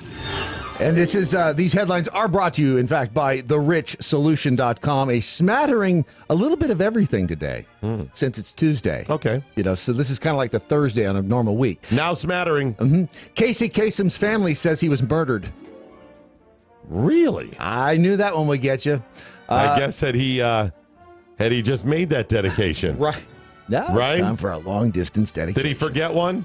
It's about a boy to his dog. I've been writing that son of a gun for 12 years, and he's never done my dedication. Get Bob on the phone. I told him I don't want any more of these dead dog dedications, but you're coming out of an up-tempo record! If you haven't heard the Casey Kasem outtake tape, look it up. It's hysterical. He has to come out of an upbeat record where he's got to talk upbeat and then go into, and now a dead dog. It is unbelievably funny. It's an ongoing battle between Jeannie Kasem, his second wife, against his 3 kids from his first marriage. Apparently, it's going to be the focus of a 48 Hours episode on Saturday night, this coming Saturday. Well, that's a lot of information to tell for 48 straight hours. Well, no, the show is called 48 Hours. I believe it's not 48 hours long? No, it's not 48 hours long. Why the hell is it called 48 hours? Because I think they spend 48 hours researching the story or something. Exactly 48. It's a bad name. The reporter says, I've never seen such hatred within a family. Both sides tell credible, powerful stories. Both proclaim their love for Casey, and both blame the other and accuse the other of killing him. Both use the word murder. By the way, he was worth between... let me guess, 10 and 20 million. 80 and $100 million when he died. You know how many dedications I've made and I'm not worth that? No kidding. I didn't know he created American Top 40. He created it and obviously hosted it until he's buried, right? They actually buried him, I suppose. Because when he died, I think his body was missing for a while or something. She took him up? She didn't steal him, but she got him out of the hospital. Something and took like him that. To it was odd. Oregon, yeah, it was very strange. Which when James Brown died. His family, same thing, battled it out over his estate. And because of this, there was a dispute over who was the executrix, whatever, that they couldn't bury him. Until it was... So he was lying in the living room in a casket for, I want to say, I don't know if it was months, it was a while. I know it was at least days or weeks. And they could not bury him because H1 kept objecting. Wow. That's... That shows you how evil... people are for money and power and stuff. Oh, no, it's because they loved him and they couldn't stand to be apart from him. Yeah, okay. It wasn't about the money. You are so cynical, Louis Nightingale. A Chinese writer has been jailed for 10 years after publishing a homoerotic novel. How erotic? Pretty erotic, apparently. In Beijing, a Chinese court's 10-year jail term for an author of a homoerotic book found guilty of profiting from selling obscene literature. Listen, when are we going to get over this stuff? Listen, if you get off and find homes erotic, you love real estate or something like that, that's up to you. I think it's not home-erotic, it's homo. Yeah, well, home, that's the home. No, it's I think that refers to homosexual. Yes, that's I think this different. is. I think in this case, it's two men showing each other affection. No, they don't do that in their nether regions. Oh, I think people they do that. I believe that they do. I think that they. The author's name is Liu. It's a she. She was found guilty on October 31st by Wuhu County. Your Honor, I object to this homo-type sexual erotic material in Wuhu County. Here in Wuhu County, we prefer to have our genitals stimulated in a more traditional way. Woo! I don't know why it's a sucker. I don't either, since it's American lawyer in China. The guy gets around. He certainly does. The Anhui province. She self-published a book that obscenely and in detail described male gay-on-gay acts, according to state media. Now, the reason that it's receiving so much pushback is that the sentence was stricter than the one made by given to people who had actually sexually assaulted other people. Oh, that's a bit of a fail. And isn't that a social? I mean, aren't we dealing with a socialist country there? Yeah, I mean, right. I mean, you'd think that there's some people who are into socialism would look at that and go, "Hey, That's not a good thing. So what was her motivation? She got off on guys with each other. I don't know. I mean, it could have been that. Money? I mean, are you going to make money in that situation? She made money. She did. She sold 7,000 copies, and she made about $21,000. So apparently, is that dollars or yuan? It's 150,000 yuan, and that's $21,000 yuan. Yeah.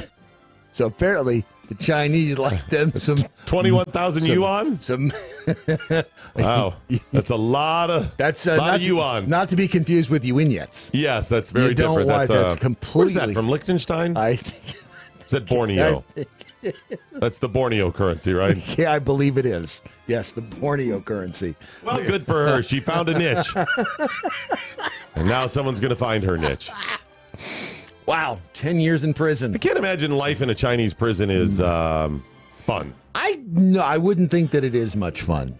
I don't think life in any prison could be that much fun, but especially not in China. Especially since I would not know the language. I would have no idea what they were. I remember in a Chinese prison, you just have to lay there and take it. It is much easier. In a Chinese home, gotta lay there and give it. Yeah, you do. And you can't really just lay there either. Students have now made the first brick out of human urine. Thank God. Yes, we've been clamoring for this for centuries. How many times have I said, honey, when can I have a house made of bricks that are made of urine? It's pretty amazing. Students in South Africa, the first brick made from human urine, the bio brick produced by students from Cape Town who apparently have nothing better to do. They collected urine from specially designed male urinals. Specially designed? It's just not any urine, folks. No. Please. No, it's notice it's not female urine. You want the bricks to work, don't you? I mean, come on. The specially designed male urinals were at the university's engineering building. They mixed the urine with sand and bacteria. Because, wow, that's a hell of a side dish. They're made, if you don't have that on your Thanksgiving table, you ain't living. The bio bricks are made in molds at room temperature, and what that does, it removes the need for high temperature kilns. So you see, we've made bricks now without having to have that high temperature kiln. And nitrogen and potassium, which are crucial for commercial fertilizers, are created as byproducts during the process. Just in case you're about to ask me, why the hell are they making a brick out of human urine? I'm sorry. Anytime you say the word kiln, I get distracted and I can't help but. I told myself I wouldn't do this. I'm sorry. Did not mean to trigger you. Fawn. I feel. Fawn Leibowitz. Fawn. Who's Fawn? Fawn Leibowitz killed in a kiln explosion. Oh, who's Fawn Leibowitz? Otters went to pick her up. Oh. At the sorority. Right. She's dead, Brad. Killed in a kiln explosion. I hate that. I told myself I wouldn't do this. Should just move on. Okay, I will do that. A Moroccan woman has been arrested for serving her boyfriend. Serving him. Prosecutors in the United Arab Emirates are accusing a Moroccan woman of killing her boyfriend, then butchering and cooking his body and serving his remains to Pakistani workers in a traditional rice and meat dish known as machbous or makabous or makahabous. It doesn't really matter what you call it; it still tastes the same. Yeah, I'm curious. What is the flavor profile? Did anybody notice something was off? It's a Moroccan dish. It's a good question. Nope. There's no word on whether he tasted good. Nothing. She just served him up. The moral of the story: if you do decide to date this woman, do not piss her off. Nope, that's going to be bad. That would be very bad, because then if you pissed her off, then they're going to end up making bricks, and this whole thing becomes a circle of life. She's like this. She's like, oh my gosh, she's making rice. She's making rice. Oh wait. No, I'm sorry. She just.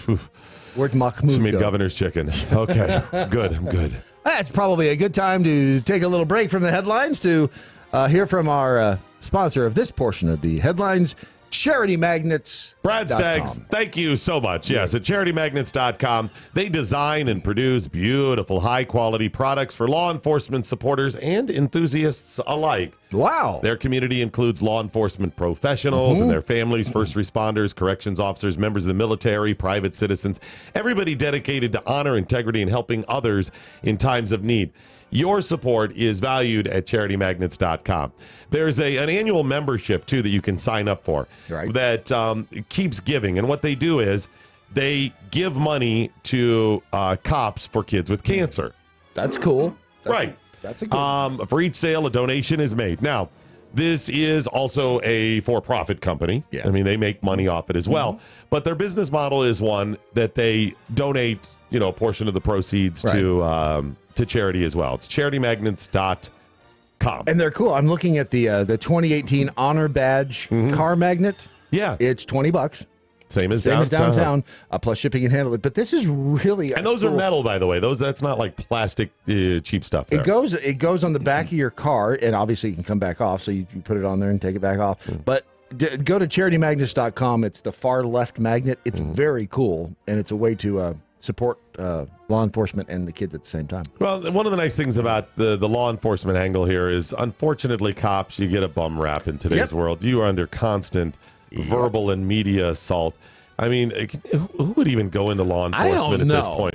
I'm serious. You are just abused. Used to be, I mean, maybe even wrongly in the past, we would, automatically put cops on a pedestal, maybe because there were some bad cops, and we wouldn't call them out, fine. But you know what? Most cops, firefighters, first responders, they do a good job. Yes. Most of them do. Yes, they do. By far, most of them are not bad people. Show your support. Go to charitymagnets.com. That's charitymagnets.com. Let's continue on with the headlines. Today is Tuesday, November 20th. There are 34 days until Christmas, and it is National Absurdity Day. Well, that's absurd. Isn't it, though? It's a day created to recall and note some of the entirely off-the-wall and ridiculous things in history in our country and our lives. Do they give examples? No. You're supposed to provide the example. And now, Doc Thompson with an example of absurdity. Okay, I think I can do this. All right. I'm sure you want me to do it? Please do. Ladies and gentlemen, I told myself I wouldn't do this. How are your elbows?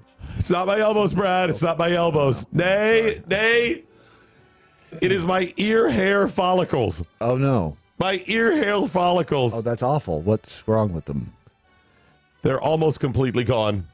That's what's going to happen if the doctor said that he's never seen such ear hair follicles that are so strong. Yet they're almost gone. It's horrible. It's going to be gone any day now. It's horrible. I love my ear hair follicle. I don't know. So I think that would point out the absurdity. I think that would be absurd. Yes. In 1923, Garrett Morgan patented this three-position thing. Hang on. Give me the year. Give me that again. 1923. Washing machine. The traffic signal. Oh, Cleveland, Ohio. First one. He was from Cleveland, red, boy. It added yellow. It wasn't just green and red. You had some problems with the green and reds because people try to anticipate that green and try to be blowing through the... So he made the traffic light better. Yes, he did. So I don't know if he was the one who came up with the first one. He patented the three-position traffic signal. Okay. Yeah. And then went on to star on Saturday Night Live. So you go from inventor to... I think that was Garrett Morris. Oh, okay. Our top story this evening. For those of you under 50, it was back at a time when Saturday Night Live was kind of funny most of the time. In 2003, he was indicted for murder. He was a producer. Oh, Phil Spector. Yes, it was. I was either going him or who was Beretta? Robert Blake. He just went out to his car to get something, and he came back and... No, he went back into the restaurant to get something, and he came back and she was dead. Robert Blake, horrible luck. Calvin Klein, 75 today. Looks fabulous. Jodie Foster's 55. Meg Ryan is 56, and she's getting married, by the way. To... Meg Ryan is? Meg Ryan. This is kind of a weird... You'd never guess this one. Lyle Lovett. John Mellencamp. I know it's a weird one. Oh, okay. Yeah. And Sienna Earp is... who cares? It's time to play Who Said It. Who said, we have built power. We have organized. What we have built is permanent, no matter what. I have a guess that I don't feel comfortable sharing. I have a really solid guess that I'd like to just blurt out there, but go ahead. No, I don't think I should. I think discretion in this case is the better part of valor. Wait, give me that quote again. It was oopsies. I want to make sure I get the whole thing. We have built power. We have organized. Sounds like something this person would say. What we have built is permanent. Even though I know it's not permanent. No matter what. I got it. Or Alexandria Ocasio-Cortez. Yes! Yes. Is that her? You're seeing a theme here when we play that game. Oh, okay. Let's just move on. Story out of Citra, Florida. A 21-year-old man was arrested after he reportedly had sex 4 times in 1 week with a miniature horse. Wow. And how is he busted? He was seen having sex with a miniature horse named Jackie G. What's up, Jackie G? Saturday night again. You know, Brad, I mean, come on, you're laughing at this, but this guy likely has a fetish. He is saddled with this type of fetish. That's got to be horrible, right? I'm asking you, what freaking trips in somebody's mind that says, you know what, that's fine looking right there. Did you see what the horse was wearing? Oh, the horse wanted it, all right. I mean, you can't just stand there with that tail. I am not going to let you badmouth Matthew Broderick on the air. He is a fine actor. I'm sorry, Sarah Jessica. Oh, but there's good news. What's that? That he's only going to get years in prison? Nicholas Sardo says that it's okay because he used a condom. Oh, thank God. He didn't want to spread anything to the horse. You know.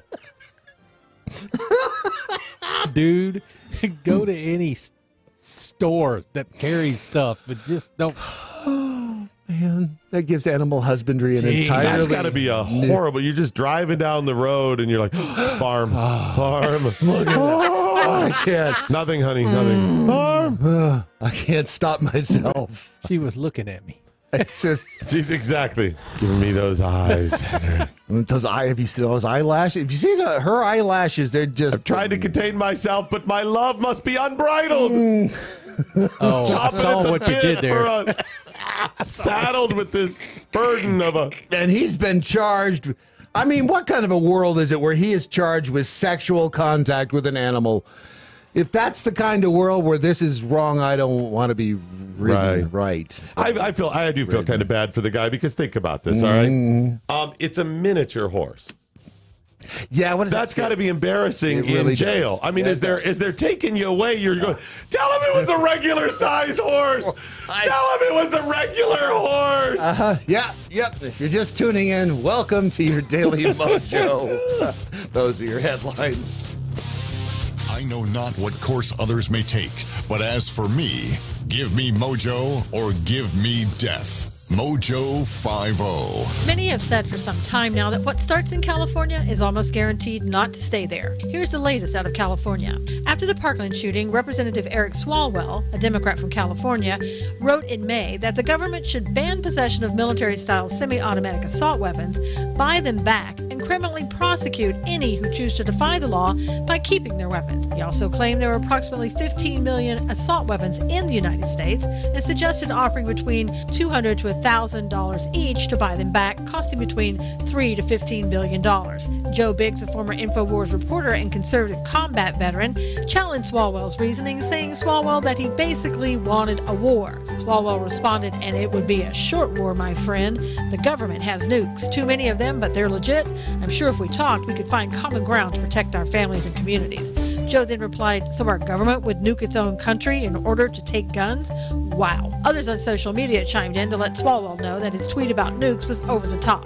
Dan Gaynor, VP of TechWatch, tweeted, this is the best argument I've seen in a while I will never give one gun. It's scumbags like this who want to take them. My favorite response came from former Secret Service agent and talk show host Dan Bongino, who tweeted, what the hell is this? Is this guy insane? Remember, Dan, he is a liberal California Democrat who probably doesn't understand that money doesn't grow on trees and nukes would wipe out those families and communities that he says he's trying to protect. And that's today's Reality Check with Susan Knowles. There's a better way to meet people without having to suffer through all the crazies. Weed out all the nutty people. with wethepeople.dating. That's wethepeople.dating.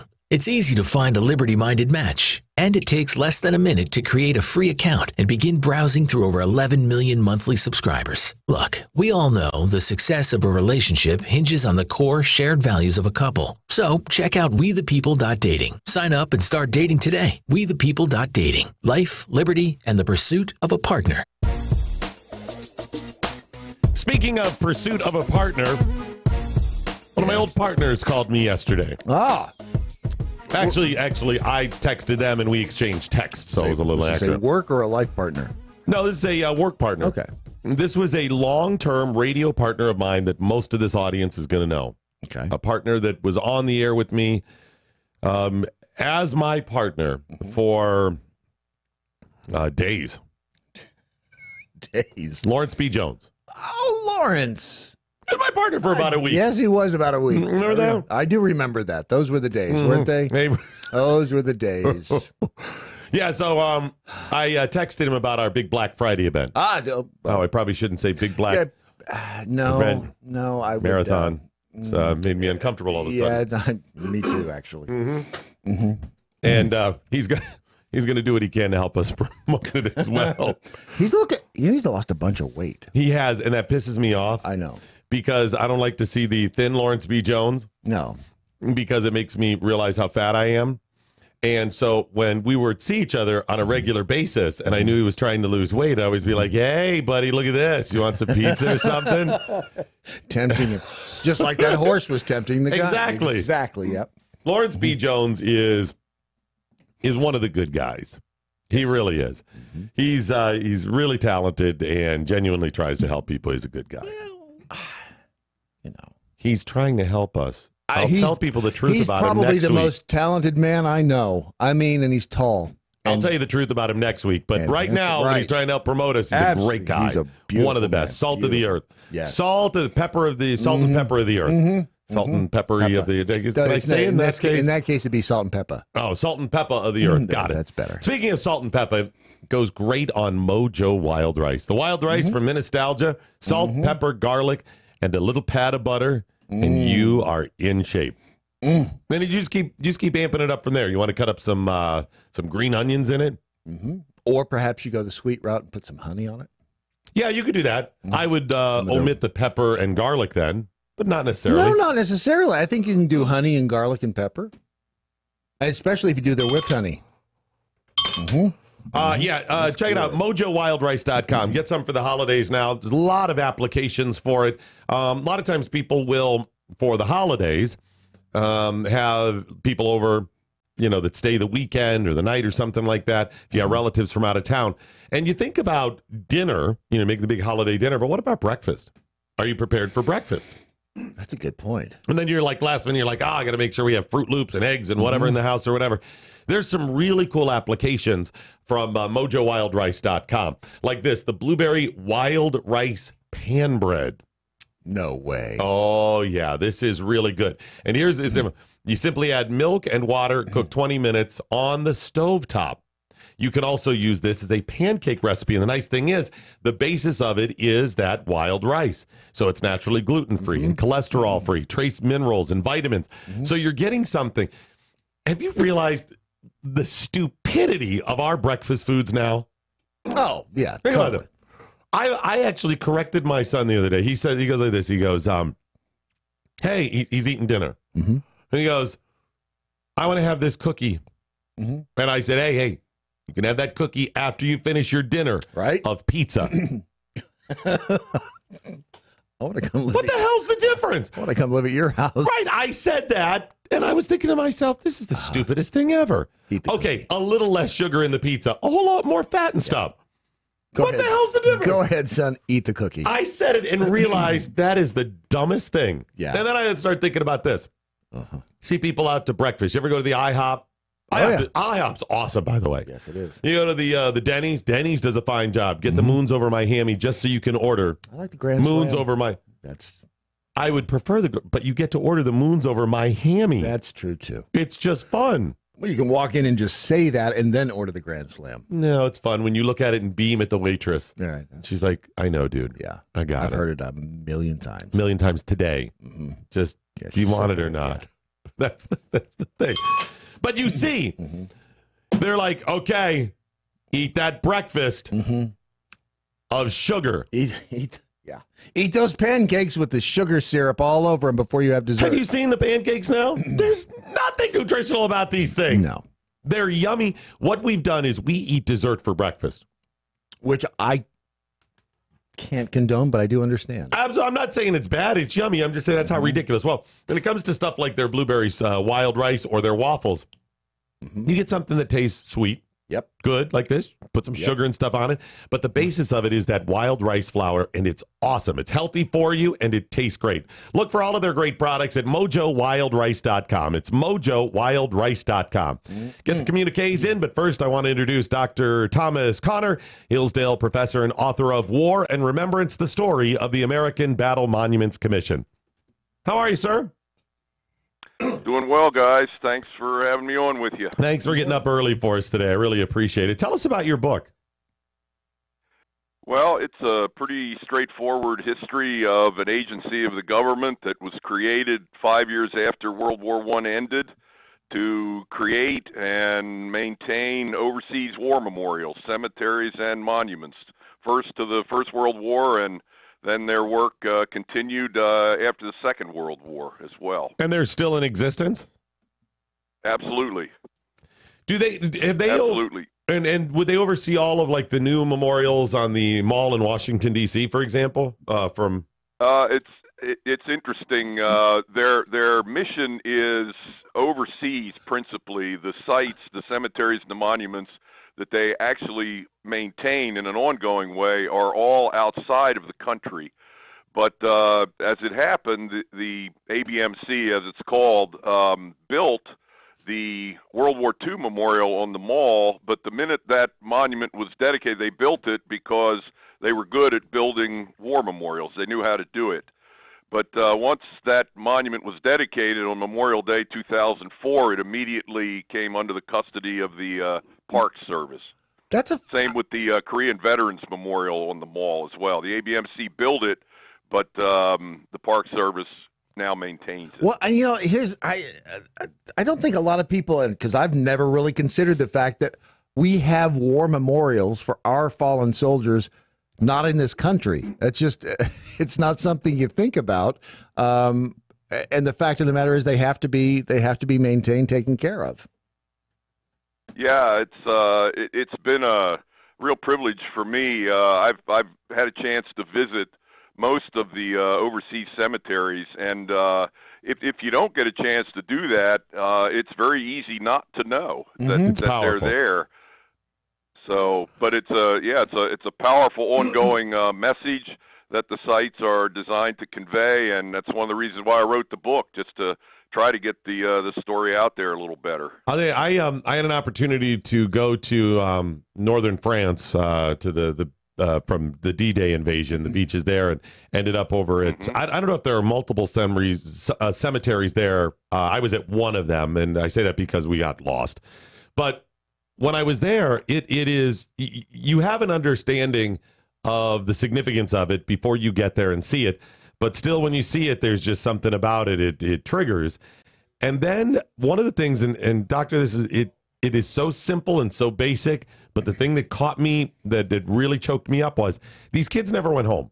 I mean, they died, but they never went home. And I think of, kids that were taken, it was a different time then. People were more innocent. They weren't as worldly, and taken into basic training, drafted, went over. Some of them died, and there they are. That was overwhelming. Yes, and in a sense, though, they are home because they're resting by the choice of their families. By the way, at the end of each of the two world wars, American families who lost loved ones in combat were given the choice whether they wanted the remains brought back to the United States for burial here, either in a national cemetery or private cemetery, or they had the choice of leaving them rest in Europe. And for the guys who are in those cemeteries, they are kind of home because they're with Wow. their comrades and they're lying in ground that they actually liberated. That's a great way to look at it. And for their families, I could see that being a good and helpful decision in the process of grieving and understanding and dealing with what happened. Yes, I think you're absolutely right about that. And the War Department at the end of the First World War was a little bit uncertain as to what to do with all the bodies, but they concluded that there were too many to bring home. If everybody had chosen to have the bodies brought home, the War Department would have found the money and found a way to do it. But there were over 75,000 bodies to decide where to bury. And so they gave the choice to the families, and it came out about a 60-40. About 60% of the bodies came home, about 40% remained abroad. But the families, for making the decision, I think it was helpful to them in terms of their own grieving. Wow. That's just amazing when you think about that, because nowadays that doesn't happen. I mean, we have soldiers killed in war, and I would think that 90 to 100% come home, don't they? Yeah, they all come home. Yeah. If they're discovered, they all come home. And the principle behind the overseas cemeteries, again, we have 22 cemeteries from World War I and World War II, 8 from the First War, 14 from the Second. And the principle was that once the war was over, we would bury on what we deemed friendly soil. For example, there are no permanent American cemeteries in Germany. Even though Germany's a friend now coming out of each of the two world wars, we judge Germany as our enemy in both those wars. That would probably be unfriendly soil. But to leave our dead to establish these sites in places like France and the Netherlands and Belgium and England, we determined that they would be good homes, as it were, for the fallen. And they have been. The local citizens, where there are American cemeteries to this day, absolutely revere those sites. I could understand that. That's probably very comforting to Americans, but anybody that was there, I mean, during World War I or World War II, that were occupied or saw the battles. Yeah, I mean, it's like when the Allied forces came in and liberated Paris. I mean, you saw people were pretty grateful. Yeah, exactly. And there are Memorial Day ceremonies every year. There have been ever since the First World War, 1919, the first Memorial Day after the armistice. There were ceremonies in what were then our temporary cemeteries. But the locals turn out in large numbers, and these ceremonies are occasions to call all that to mind. And I was at a Memorial Day in Normandy 6 or 7 years ago, and the local mayor near where the cemetery is located, I'll never forget these lines. He looked out upon the cemetery, said the soldiers resting in this cemetery are soldiers of liberty.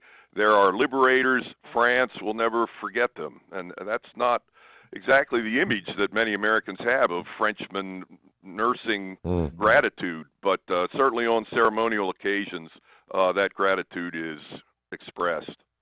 Huh. I was shocked to find when we were there, this was probably 10 years ago, parts of the Atlantic Wall still in existence, and you can just walk in and climb around it. I walked through and climbed up one of the ladders. You pop out the top, and you can see bottles were in there. Kids have been drinking and stuff. Yeah. Right. Yeah. I take student groups over every summer, and they have a lot of fun kind of climbing around. It's like a gym in their backyard almost. But no, you're absolutely right. Those remnants are still present. Yeah. I just, it's funny. It's one of those things. I mean, World War II, we're, 100 years now, right? World War II was ancient history in my mind when I grew up. And, that World War II was, for that matter, because I wasn't of the generation.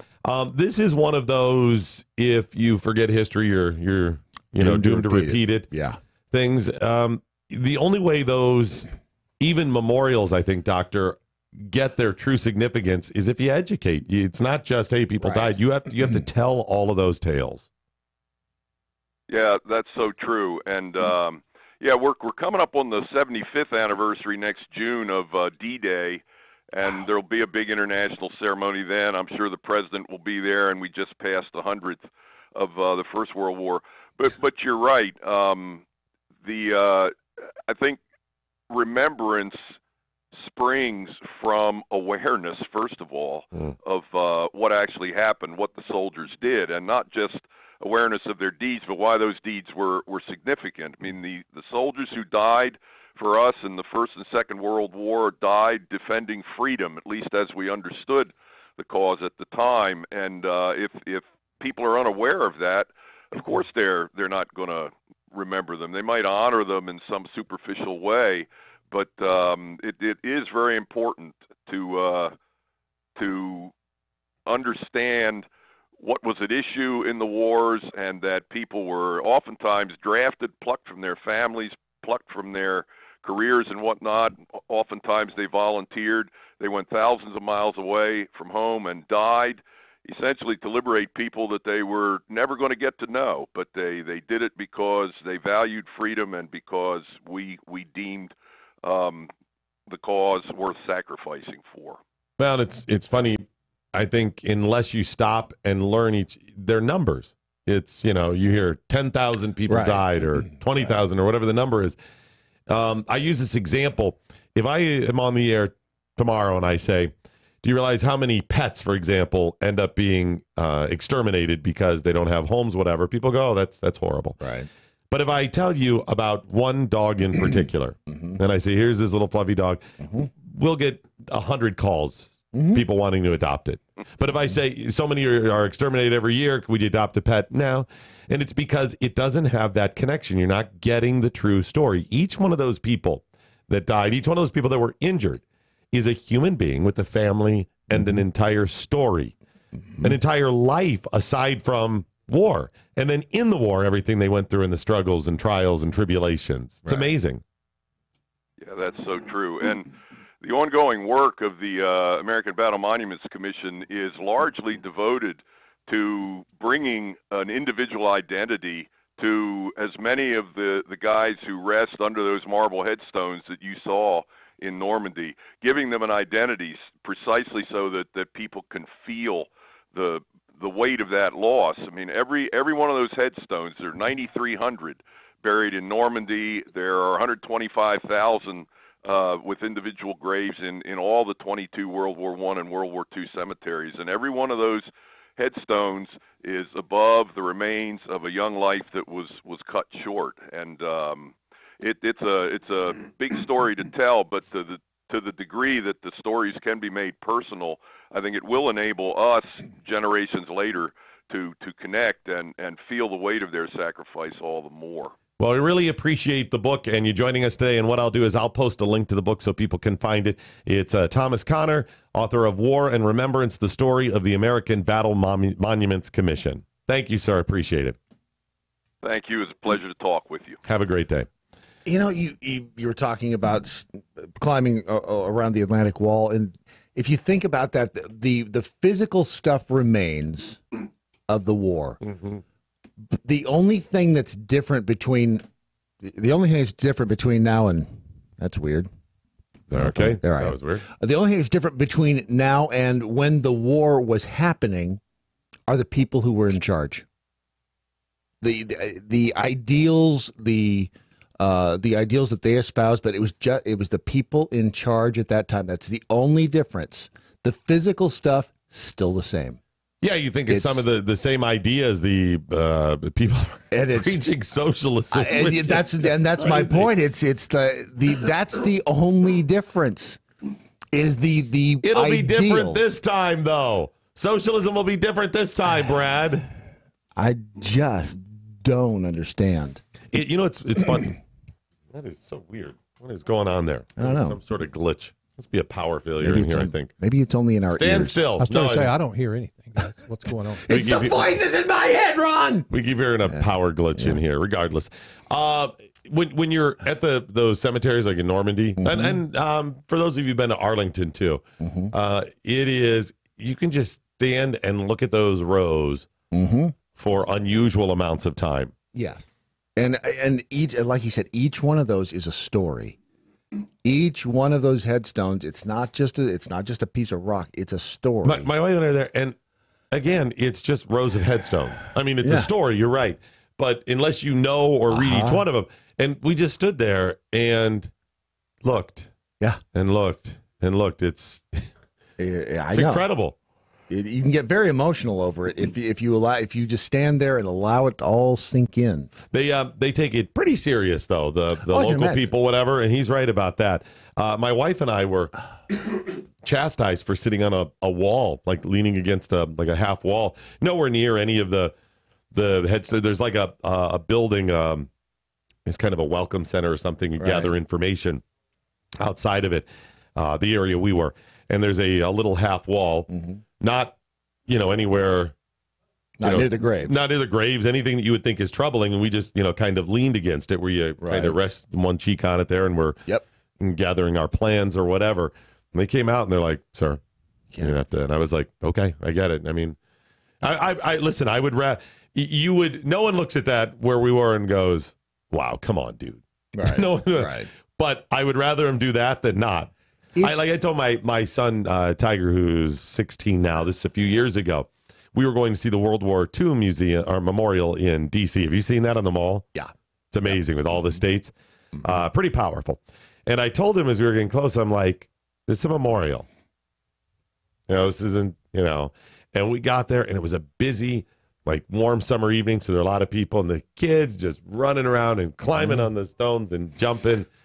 And I was like, this is to teach their kids. I get it. Yeah. I'm not going to moralize on top. I'm just saying I wish we would take a moment and remember that is a teachable moment. Yeah. I'm not saying that, you have to feign being pious or whatever. And I'm not expecting people to be perfectly quiet. I'm just saying, can you tell your kids what's really going on? Take a moment. But okay, in a graveyard, for instance, not even just a standard graveyard. Isn't it rude? I was always taught it was considered rude to walk over the areas where the graves were. I don't know if I was told that, but I have it inherently that you shouldn't. I always feel like, okay, I need to walk behind the gravestones because that puts you at a place where you're not standing over where the body is. It's funny. It's weird. I have that in the back. I don't know if I was told that or what. I don't know why I think that. I don't, because I mean that person down there underneath the ground does not give a crap whether I'm walking up on top of it or not. But it's a sign of respect, and I don't know if that's even a thing anymore. Because you see people walking through graveyards just traipsing anywhere. And I don't think you have to respect in a situation like that isn't something that you force. It's something that happens naturally when when you've been educated. If you take a kid and say, and I'm going to tell you, scare them and everything, but you just explain, even in short detail, oh, I get it. A lot of kids will understand that. But yeah. I found it interesting. It's such a teachable moment. Hey, listen, the Jefferson Memorial is a memorial. The Lincoln Memorial is a memorial. It's not just a statue, to those people. Yeah. Yeah. The funny thing, my son, when he's real little, I took him to D.C. and saw the Lincoln Memorial, and he kept walking behind it. So what are you doing? He was looking for the hole in the back of Abraham Lincoln's head at the Lincoln Memorial. I said, no. Are you serious? Yes. It's like, well, I got to hand it to him. He connected the dots. Wow. It was just a straight, I said, that's just a statue. It's not a. Wow. Yeah. So good for him, though. He connected the dots. By the way, if a lot of people have never been to D.C. And if you haven't, or if you have, go to the memorials at night. Yeah, when the lights are on. Oh, spectacular. Yeah. I mean, they're great to see in the daytime. And the Jefferson Memorial is a little removed from everything else. A lot of times you have to take a little time. It's not far. It's just the way the rivers are and the bridges and that takes a little bit to get over there. So it's kind of by itself. Is amazing at night. We took a nighttime tour over there. Spectacular. Oh, it's spectacular. And I'll tell you, the two that got me were the Iwo Jima, the raising of the flag, right? Yeah. And the Martin Luther King. I have not seen the MLK. I don't think I've seen that one either. Beautiful. Yeah.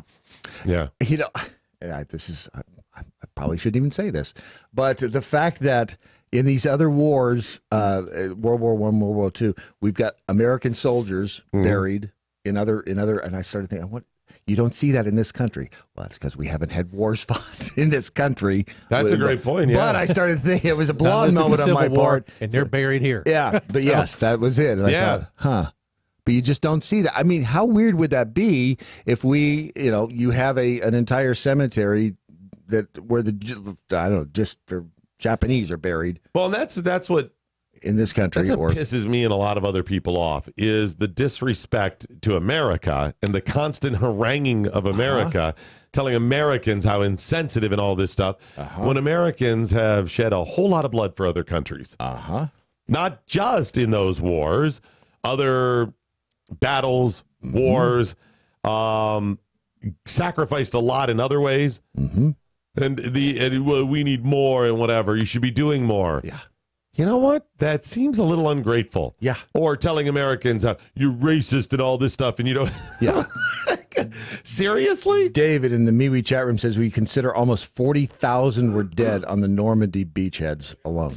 Now, of course, that was also self-serving for America. I mean, we were in this thing, too. We were attacked by, as far as World War II, we were attacked by the Japanese. And if England had fell and everything else, they were going to turn and join forces and really, go after the mainland U.S. We knew that. If Hitler had gotten the bomb. Have you seen Man in the High Castle? No. Oh, that's what would have. I know though that's Netflix. It's based on the Philip K. Dick book. Yeah. If we had lost World War II, so half of the country is Nazi, half of the country is Japanese. We also did sacrifice for people, not just them, but a lot of others as well. So yes. So yeah, that's all it is. A lot of American bloodshed. I'm not expecting, even 100 years later since World War I or 75 World War II, where people are like, constantly generations fawning over America for that because they just don't know. I mean, the further we get away from this stuff, the less significant it is. Yes. I mean, we don't have the same compassion for France and France's help during the Revolutionary War as we would something more modern. Well, and that's why when we were in D.C. and I was telling you about certain people in my family, the extended family, who would not buy Japanese cars. And these are older guys because they lived through that period of time when, the Japanese were the enemy. Yep. And by God, they were not going to buy, they were not going to contribute to that economy or to the Japanese because of World War II. Now it's just, It's amazing when you think about it. When you think of Japan, it's been a pretty good ally. Obviously they did well financially and that did well. Yes, they did. Yeah. Okay. Well, and that's because America went in and rebuilt the country. Yeah. It's the things Americans have done are pretty damn amazing. Well, and I've told the story before. I'm watching the Olympics years ago, and I see all these other teams come out, and the people all look alike, and the American team comes out, and it's very diverse. And I was like, yeah. How come those people that always scream about diversity don't say, China needs more black people? Right. Yeah. They don't realize how good we've got it. What it means, folks, sum it all up. It's all about me. That's how people operate. Yeah. And the great hucksters, the great shysters, whether it be the really bad brainwashers and people who did horrible things like the Hitlers out there that came to power by scamming people, or on a smaller scale, the Jim Bakers of the world, because we mentioned him earlier, or others that scam, they all work on the same principles. No matter how they wrap it, if they're wrapping in Christianity or love or history or whatever, quite often it's nonsense. It's about them and a power grab. And they're playing and getting you to sign on board by playing on your selfishness. We all, as human beings, are a little bit selfish. Oh, yeah. That's the reason the people that are transparent, truly, and put it out there, they usually don't have to constantly tell you they're transparent. Yeah, there's that. They just are.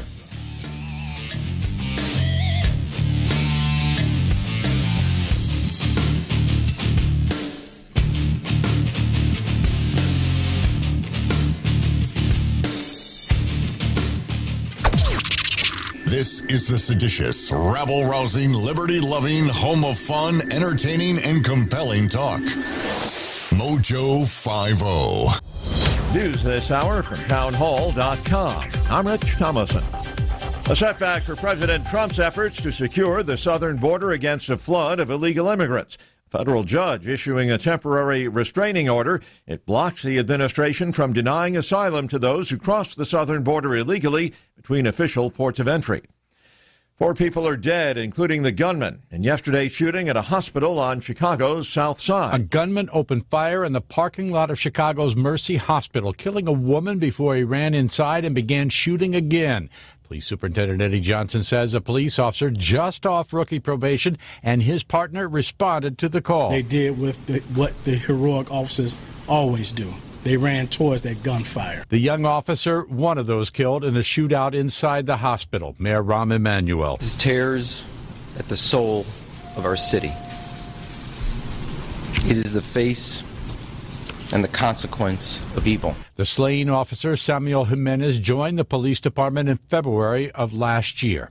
I'm Tim McGuire. Rain in the forecast could help in the battle against the massive Northern California wildfire, but there's also concern about the possibility of mudslides in hilly areas that have been stripped of vegetation by the flames. On the heels of yesterday's big sell-off, could be another painful day on Wall Street. Stock futures pointing to a lower open this morning.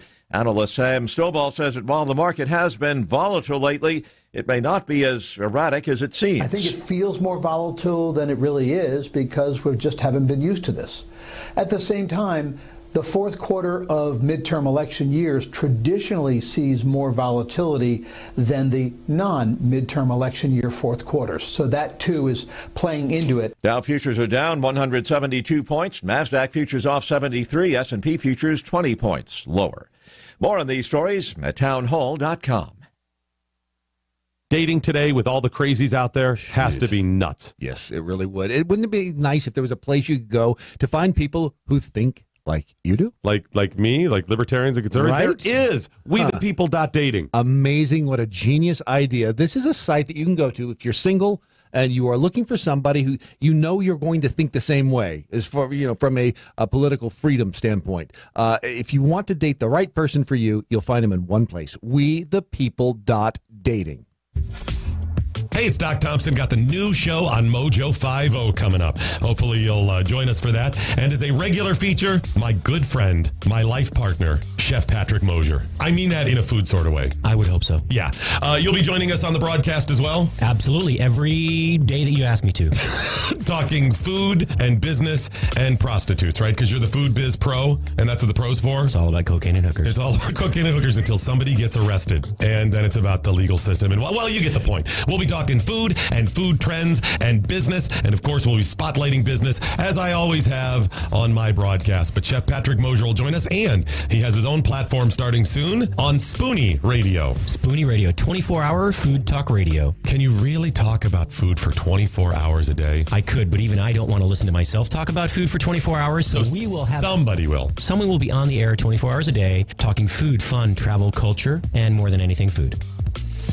Hey guys, Ron Phillips with the Conservative Cartel. Are you tired of the bar scene, hoping to find the love of your life? Well, there is a better way for you single guys and ladies out there. Check out WeThePeople.dating. They make it easy to find a liberty-minded match, and it takes less than a minute to create a free account and begin browsing through over 11 million monthly subscribers. Look, we all know the success of a relationship hinges on the core shared values of a couple. So check out WeThePeople.dating for the love of people and people of love. Sign up and start dating today. WeThePeople.dating. Life, liberty, and the pursuit of a partner.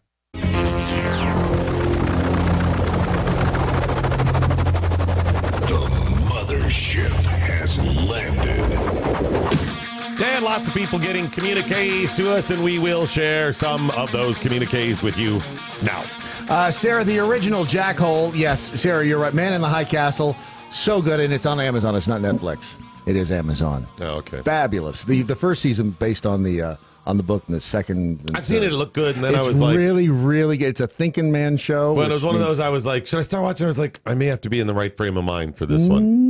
Not really. Okay. I mean, it's. Thought it might be kind of triggering.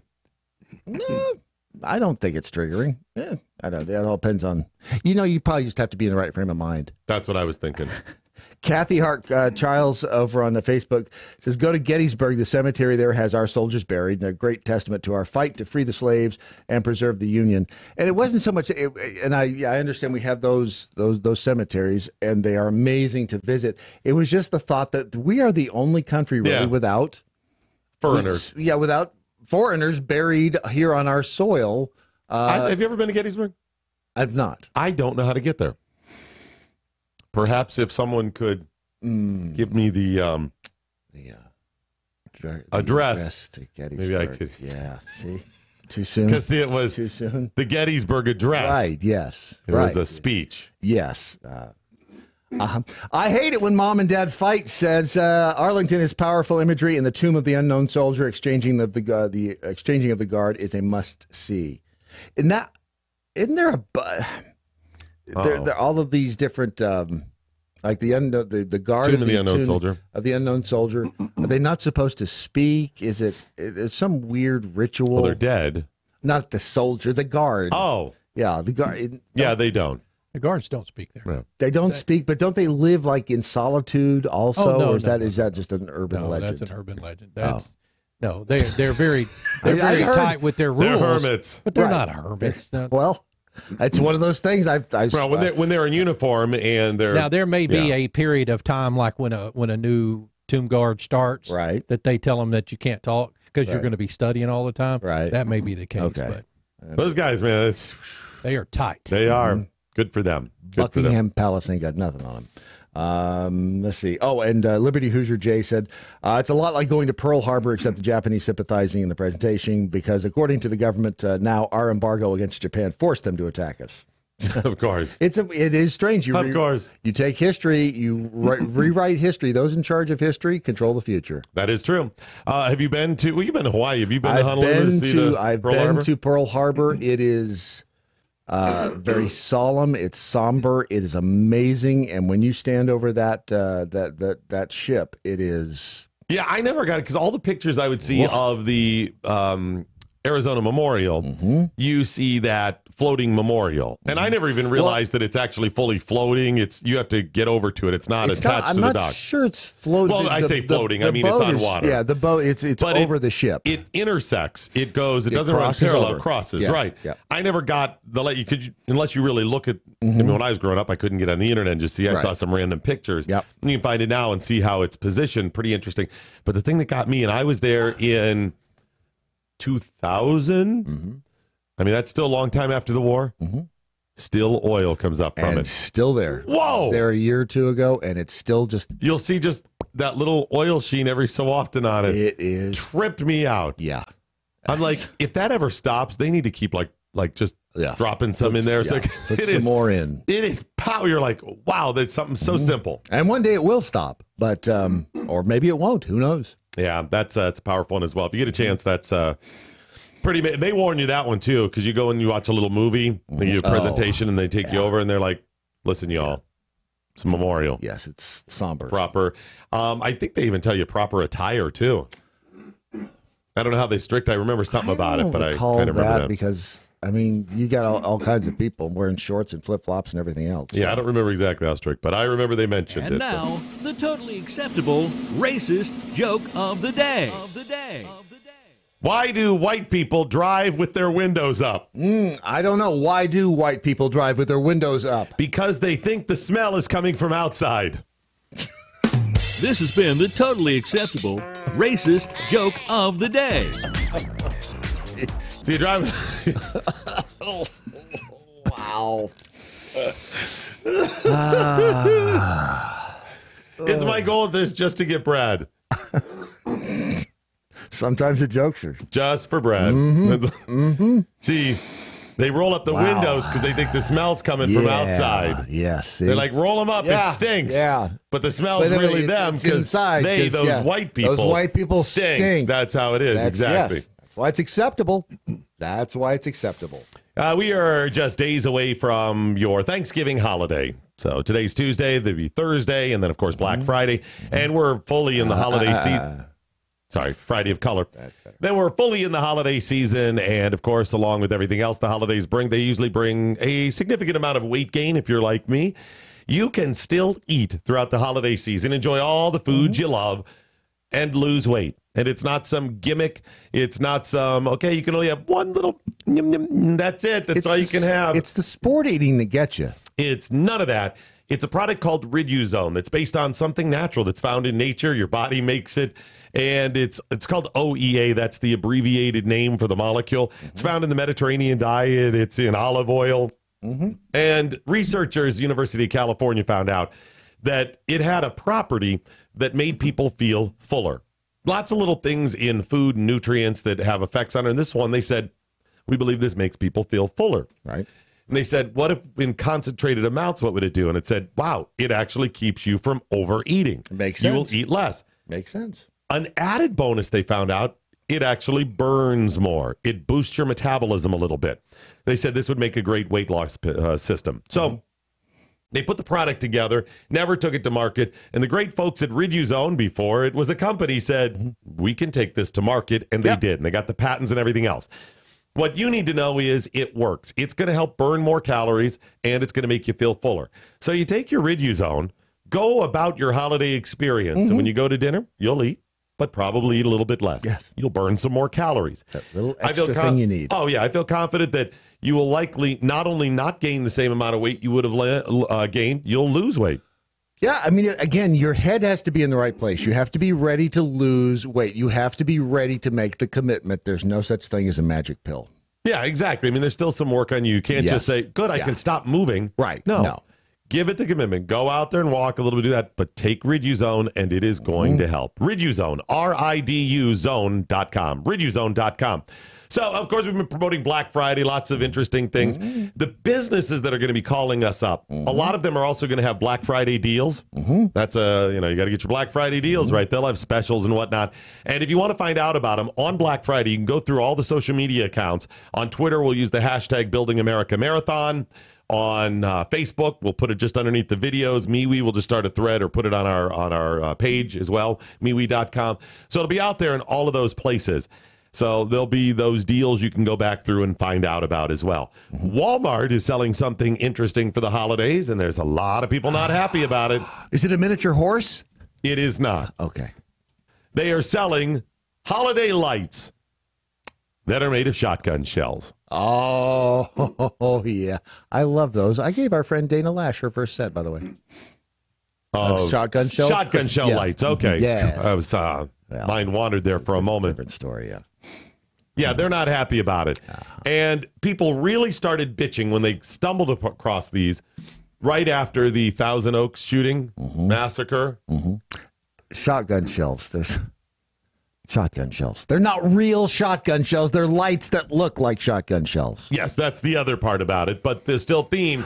And people said, this is outrageous. How dare you? It's incredibly insensitive given today's day and age when there's so many murders with guns. When guns jump off the shelf and shoot start people. Indiscriminately shooting people. It's horrible. The murders. One person posted online, I just think that there has to be a different way to remember or commemorate grandpas, dads, and other family members who are or were hunters. Okay. See, it has nothing to do with any of that. No, it really doesn't. I mean, it could. Maybe there's somebody going, well, I got the shotgun lights because dear departed cousin Bubba. Yep. Was a big hunter. Oh, he loved them. He loved them up there. He loved shotgun shells, and he loved lights both. Works beautiful. He used to sleep with them shotgun shells. Yeah, it may have to do with that. That's what got him in the end, by the way. The shotgun shell? Got him in right there in the end. Like in his final days? Yeah, no, in the end. In his ass? That's in his ass. It's a bad thing. So, yeah, I mean, there are some people who are thinking, but some are like, hey, it's lights. Some are like, hey, it's lights, and it's funny because it's shotgun shells. Yes. Hey, I like shotguns. I like Second Amendment, whatever. Any number of these things. So, commemorating Grandpa, irrelevant. And remember, when it comes to freedom, folks, people that make the argument, well, should you be able to, and what, even better, why do you need? Right. How come you have to have? Right. What do you, for hunting, you can, irrelevant. I can because I want to. Why do you need? I don't need. I want to. That's what freedom's about. And it's not for you to decide. That's how it works. I may just want a gun. I may want a nuke. And I can have want one. Yeah. And the old tea lights, they look like candles. They're little candle lights that they're obviously, electric lights, but they look like candles you put on your tree. Think about the number of people who've died in fires. Tea lights.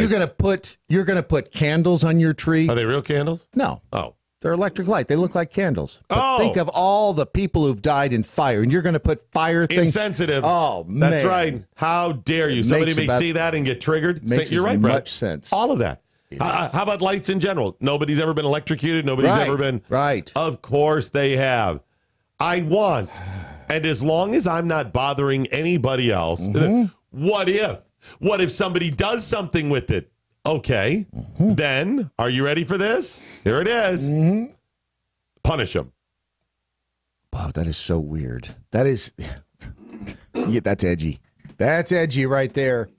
Punishment for a crime. There it is. You don't need all these specific laws. Well, you can't murder this way. How about you can't murder? Right. But he murdered with a heavy blunt object. We need to ban all. That's irrelevant. Did he murder? Great. Punish him for the murder. Hey, guys, here's our laws. You can't do this. Yeah. And if you do it, you're going to be punished. Okay, great. Yeah, I could shove this pen into your eyeball right into your brain right now. I don't think you can. Try and Ron. Was it Ron? Yeah. Ron, I could shove this pen right into your eyeball right now, because then who would push the button? Yeah, it really is. Sorry about that, Ron. So, yeah, people melting down about the shotgun shell Christmas lights. That's so... Someone else wrote, if nothing else, about how they stay unlit this year in memory. If nothing else, how about they stay unlit this year in memory of the many who were lost in a horrific year of violence? Not that any year is more or less violent than any other year, but it would be one small gesture. Out of curiosity. So, Brad, I encourage everybody to not light their shotgun shell Christmas lights in honor of all those who were lost in a horrific year of violence. Yeah. Not that any year is more or less violent than other years, but it would be one small gesture. And how many... See, the thing is, it was less violent than other years. Yes. We've already proven that. And the number of people, I mean, if you really want to start getting specific and go down that road, how many mass killings did they use a shotgun in? I don't think they. No, I don't think any of them that I can recall was there a shotgun, an actual. Now there are those people out there that don't know the difference between a shotgun and a rifle. Right. They probably think they're the same. Well, it's a long gun. The big difference. Yeah, the shotgun or the rifle actually rifles. Single, yes, it's a single projectile. How about that? Yeah. Yeah, they're missing a lot of those things. Stupid Brett, people. you're right. And by the way, even if it is, I mean, I'm sure there people are murdered, and maybe even some significant ones with, like, as far as the number of people dead by shotgun. Yeah, I'm sure there are. But even if there are, the reason we're not hearing about them because every other day they scream about ARs, assault weapons, and all of this other nonsense, telling us we don't want to take your gun. And shotguns are fine because those are for hunting. But now the shotgun shell is triggering to people. It doesn't matter. They just react and react and react because they are so painfully emotional. Can you imagine what this is like? Got to be crazy. So really now it's the shotgun shells as well. You know, it really is a mental illness. It is. I'm telling you, it is you are unstable. And it's just, Brad, I think it's different levels of mental illness is a broad term. And there are people with, I don't even know if the term mental illness applies, but troubles, right? Maybe they need some help. I'm not crazy. I'm just a little unwell. Right, exactly. And so maybe we would look at them and say mentally ill, but let's say we used it as a blanket term to anybody who is not 100% in their right mind. Maybe that's all of us. Okay, maybe there's no such thing as 100%. Yeah. But then it's all on a scale. We're all in that gray area. Are you more towards the normal end or are you more towards the crazy end? There are certain people I think we all look at like Jeffrey Dahmer and go, yeah, crazy. Yeah, nuts. Yes. Bonkers. Yes. Fruit Loops. Which, by the way, was one of his favorite snacks. Bonkers. Nuts. Oh, yes, that's what I hear. Anyway, so yeah, like that.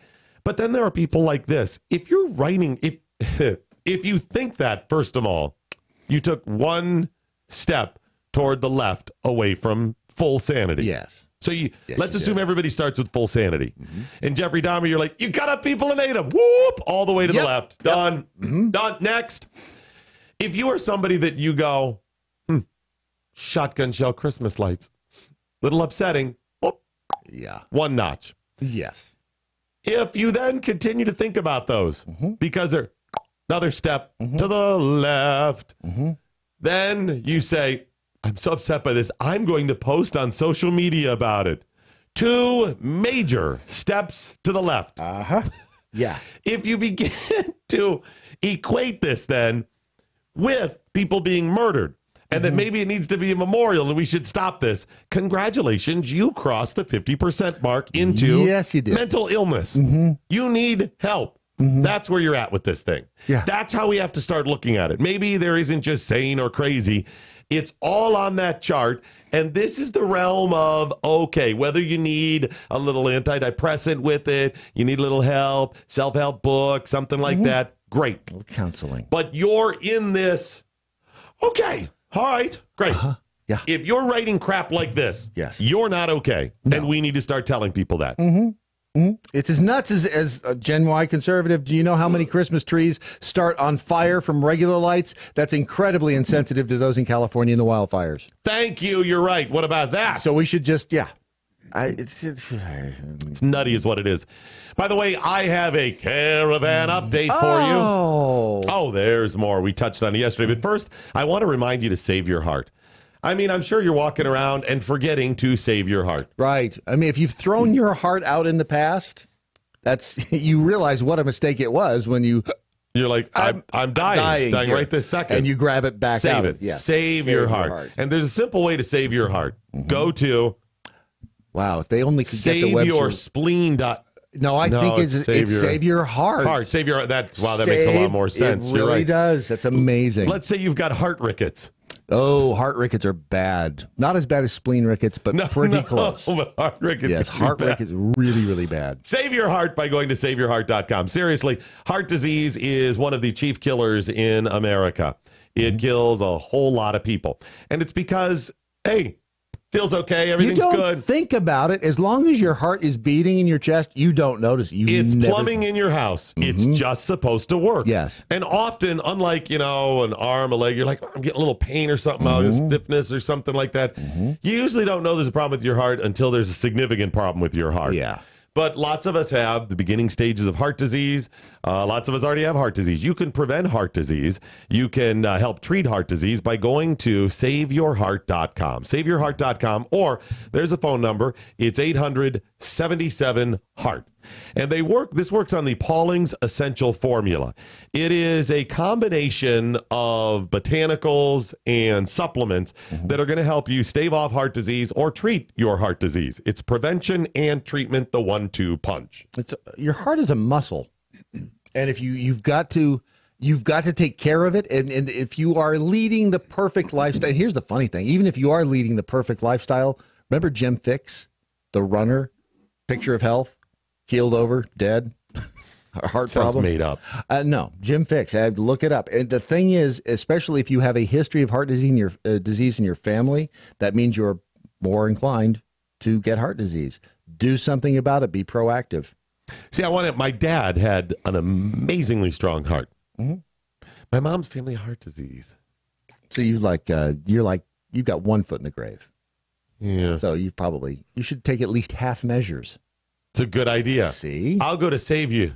Save your heart. Yeah, Save You. Yeah. You see, that would be your website. For everyone else, it's SaveYourHeart.com. Yeah, I'm just going to type in half of it. It doesn't bring anything up at this point, but no, but maybe. Eventually it will. Keep trying. Patients who are on the Pauling therapy have reported reduction or elimination in blockage, the elimination of angina, increased blood flow to the heart, increased sense of well-being, energy, mobility. Some have reported better control of high blood pressure, reduction in heart rate, healthier skin color, blood cells, lipids profiles, feeling physically fit. Rename angina, please. I've had a problem with that word. I was just going to just gloss over it. No, I wasn't going to belabor the angina. When you have acute angina, I'm telling you, there's no getting around that word. Got to tell you, if I'm a heart doctor, Every single day I have to tell somebody they have acute angina. I'm going to either pause because the husband's there. Right. Or I'm going to inside go, what did you just tell my wife? Dude, I almost busted out something else. She has a nice looking hoo-ha. I mean, acute angina. Damn it, I knew it was one of those two. Wow. That went off the rails. Yes, SaveYourHeart.com or 877-HEART. No joke. All right, update on the caravan. All right. And this is going to come as a bit of a shock to you. Oh, I'm sitting down. I'm bracing myself. As it turns out, the caravan is not made up of women and children. What? It's made up of criminals. You lying sack of dog crap. Yeah, no, it was thousands more on the way to Tijuana to join up we reported roughly 3,000 yesterday, thousands more have poured in. And this is coming from the Department of Homeland Security yesterday. This wasn't just some reporter out there going, 1, right, 2. They said the numbers are approaching 6,000, could be another 3,000 or so on the way. And they have proof that at least 500 of them are criminals. Well, isn't that nice? Coming to the land of opportunity. They also said that of those roughly 6,000 now, almost all of them are younger males, late teens or younger adulthood. Or what they call military age. Yeah, that's right. That's right.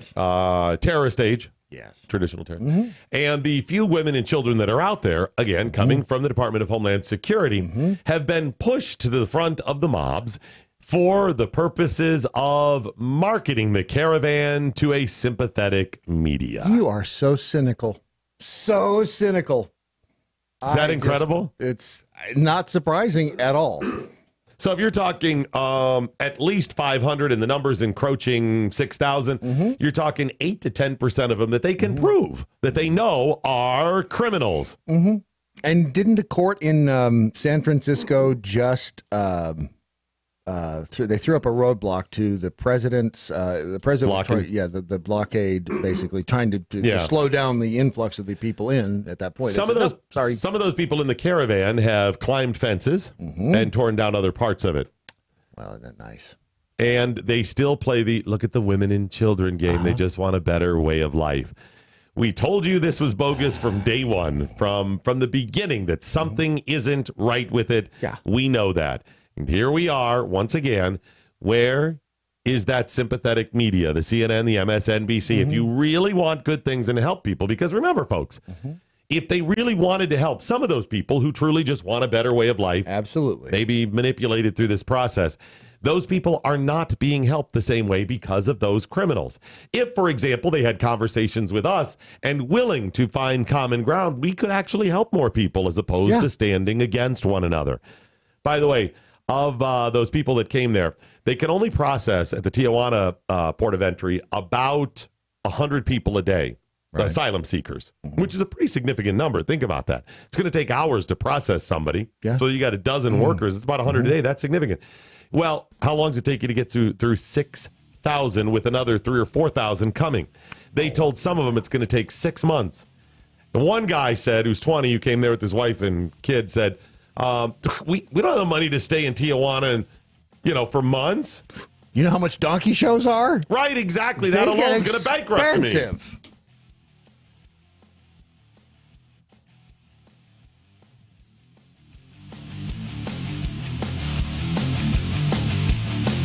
Hey guys, it's Ron Phillips with the Conservative Cartel. You know, everyone lives with a little bit of pain, but living with diabetes can be a real pain. While you may have to test your blood sugar and take insulin, ordering your testing supplies shouldn't be one more pain you have to deal with. At least it's not when you work with DiaThrive. DiaThrive ships the testing supplies you need directly to your home when you need them. Gone are the days of visiting multiple stores to find the right strips, waiting in long lines to purchase your supplies, or sorting through your insurance requirements to figure out what they cover. Best of all, with plans starting as low as $8 a month, DiaThrive is probably going to cost you less than what you're paying today. DiaThrive saves you time and money. Plus, they're pretty fun to work with, too. So why don't you give DiaThrive a chance to show you there's a better way to manage your diabetes? They're so convinced that you'll love their service that they're offering your first month of supplies free. Simply type the code MATT That's MATT at checkout. Be sure to head out to the web right now and check these guys out. It's diathrive.com. You cannot retreat to your safe spaces. There are no therapy poodles allowed when facing the truth. And that's just how we like it. Straight, hard-hitting, conservatarian truth on the rocks. No chaser, no marches, no protest, only small, limited government, constitutional conversations, exclusively on MoJo 50. We get into foreign policy. We get into national politics. We get into constitutional, libertarian, conservative ideology. We put the brakes on the media spin by destroying the lies, dismantling the narratives, and bringing you the stone-cold hard truth. Every weekend on MoJo 50. Join me, Adrian Slade, for a raging hour-long discussion, deconstructing the headlines and delivering you the entire full story. Only on MoJo 50. Live free.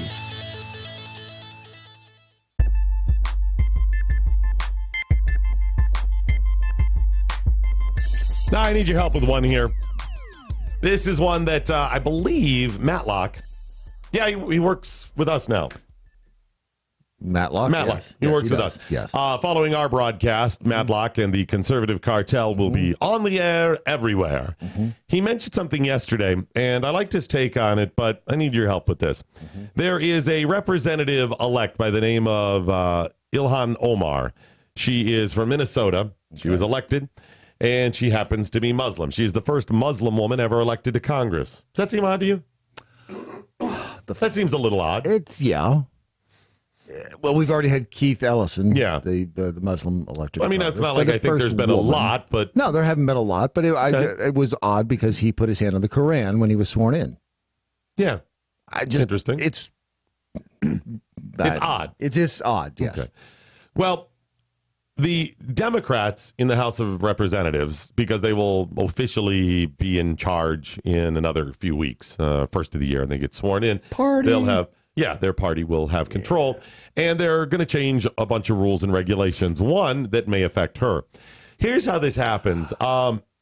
When the party, whichever party is in power, they set all kinds of little rules in and around the House of Representatives. I'm assuming the Senate does the same thing. So things like what is served in the cafeteria, where the trash cans are located, whether or not the lights stay on, the temperature in the building. All of these things are controlled by the party in power.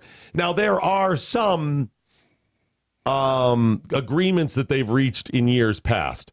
Things like who gets offices and stuff like this, who's assigned the offices. And those things are pretty standard. Right now, by the way, they are in the process of moving offices around. Quick little side note. All right. The day the election is over, they begin to move offices. Okay. You're talking 435 offices in the House alone. It's a lot of stuff to move around. And just about everybody is moving. You're moving all of the furniture, and you can't just say, I'm moving it to another place or loading it on a truck. You're moving it to one of the other offices. Right. Then you've got incoming Congress people, right? Freshmen, dozens and dozens. You have to find out their needs. How many desks do you want? How many? Everybody has different staff requirements and everything. Do you need a printer? Do you need this? Everything changes. This is a monumental undertaking that you cannot do in just a couple of weeks. Right. They take till the end of the year. They take, and hopefully by first of the year, everybody's all set. So it starts after the election. Right. And what they'll do is Congress people who are leaving, either those who have announced they're retiring or didn't get reelected, they are still a sitting congressman for another 2 months, roughly. So they can't kick them out of their office. They got to do business. Yet, they need to start moving their offices. Right. So what they do is they set up makeshift offices down in the bowels of the Capitol. And they're essentially working out of cubicles. Right. He's formerly in... Not what they're used to. Not at all. And they shift them down there. Then that frees up their offices so they can begin the chess match of moving, the pieces around and changing all the offices. Right now, they are working on moving Nancy Pelosi over into the Speaker's office. It is a special office. The Speaker has their own balcony and the whole thing. Well, and they deserve it. Let's not forget that. They deserve it. Yeah, of course. I've been in the Speaker's office when John Boehner was Speaker or part of it. They've got several little rooms there. He was not there. I was taken there by a now former Congressman, Steve Austria from southwestern Ohio, and he was just touring us around. John Boehner was a smoker. Yes, and still is. So he allowed smoking in parts of the Capitol. Nancy Pelosi had outlawed it, certainly on the Speaker's balcony. Right. So it's a whole platform. Yeah. So John Boehner had little like sand ashtrays out there, little buckets you can, and members of Congress go out there and smoke and whatever. Nancy banned it a bunch of places. So this is what they do. Right now they're moving everything around. Traditionally, the less connected congressmen end up with the worst offices far away.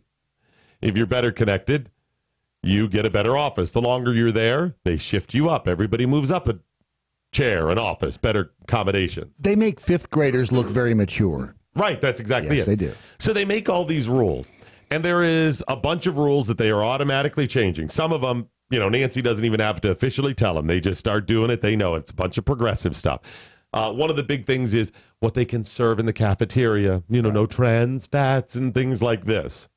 So if you're a page who's working on Capitol Hill, your office, your work environment changed dramatically. Big time. Some of the things that you used to have, access to, foods, whatever. Nope, it's all changed. Before I get to this thing about the Muslim representative-elect, Congress did something with regard, because remember, Congress has some control over the District of Columbia. Right?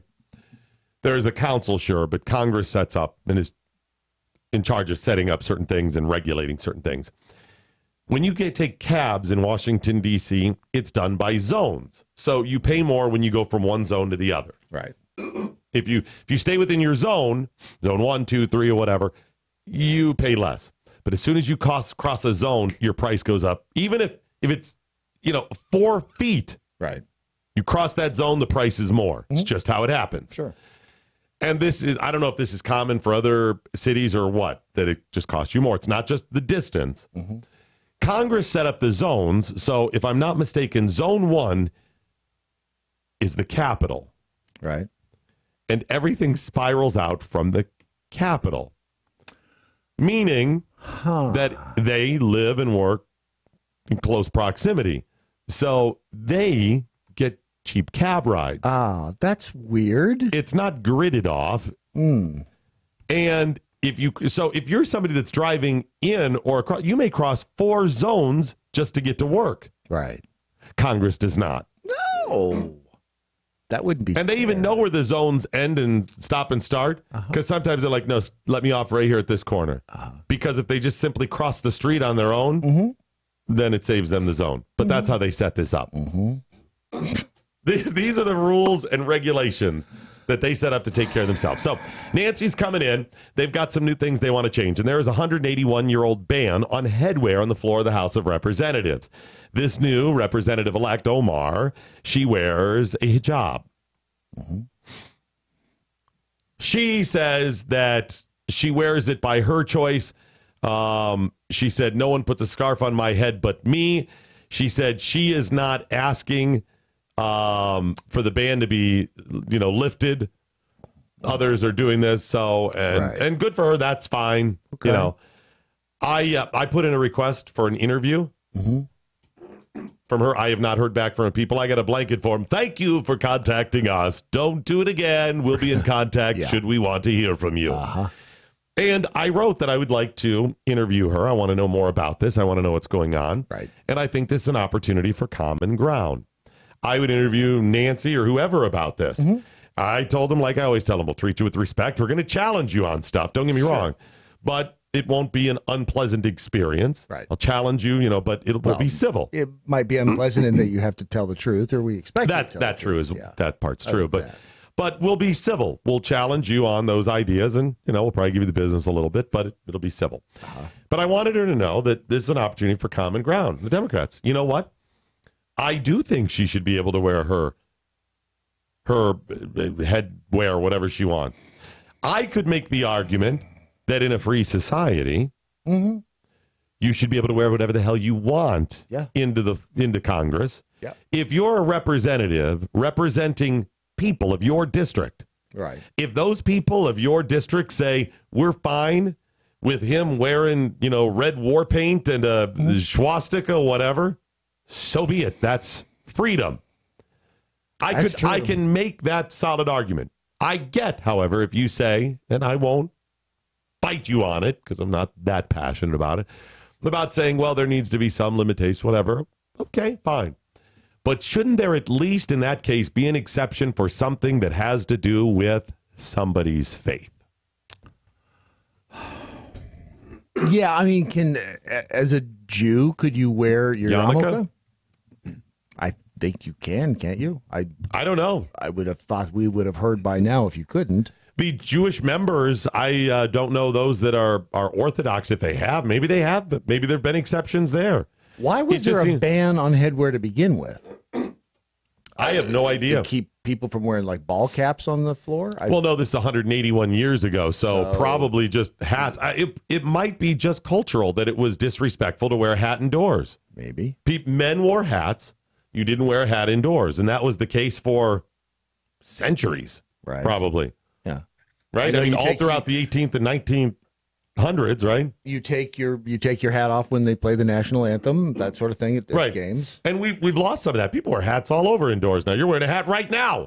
Yes, I do. How dare you? I don't like my head to get cold. So this might be just a cultural shift. I don't know. Maybe. I am fine with the Democrats changing the rule. I mean, I'm fine with rules like that changing. Number two, I think there should be, even if the rule's in place, an exception for religious circumstances. I'm fine with that. Having said all of that, there is a little bit more. Okay. If you are a Democrat, if you're this woman, if you're Nancy Pelosi, if you're anybody else who's supporting this and saying, yes, we need to change this for her religion, and that's their argument, are you going to say the same thing if it was a Christian? Because in the past, you have not supported Christian values.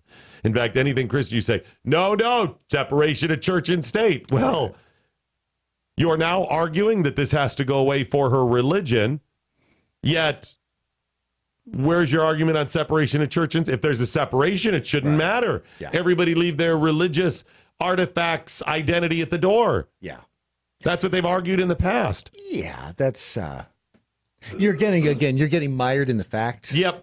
So I would say this. I am willing, because I think it's right, to say, yes, should be religious exceptions. I don't care what your faith is. I don't have to agree with the faith. It's your faith. So be it. Yeah. But in a case like this, if you, the Democrats, go, good, Doc Thompson's on board, great. He's right.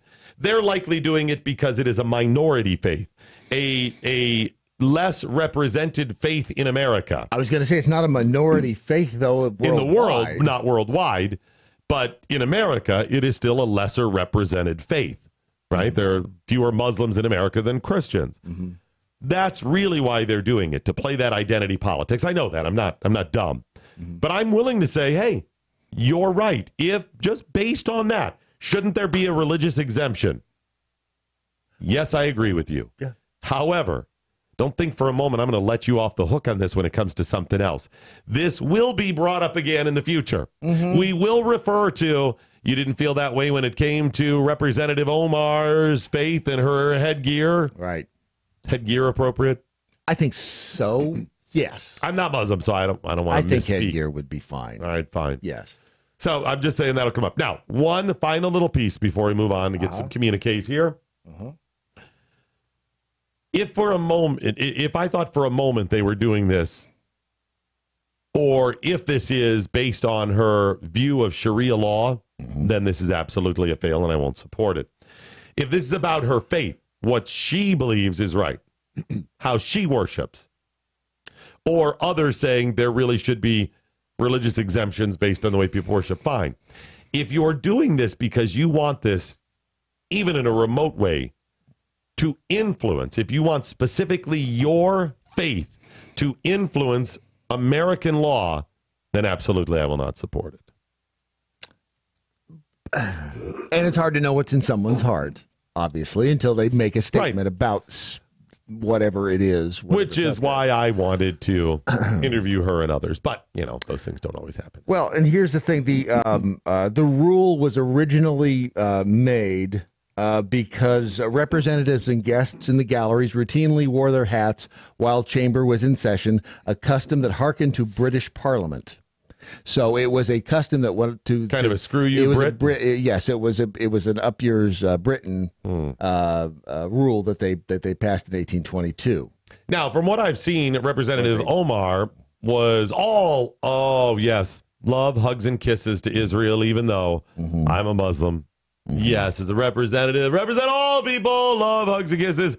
And then after she got elected, she hasn't had that same level of support. Things changed a bit.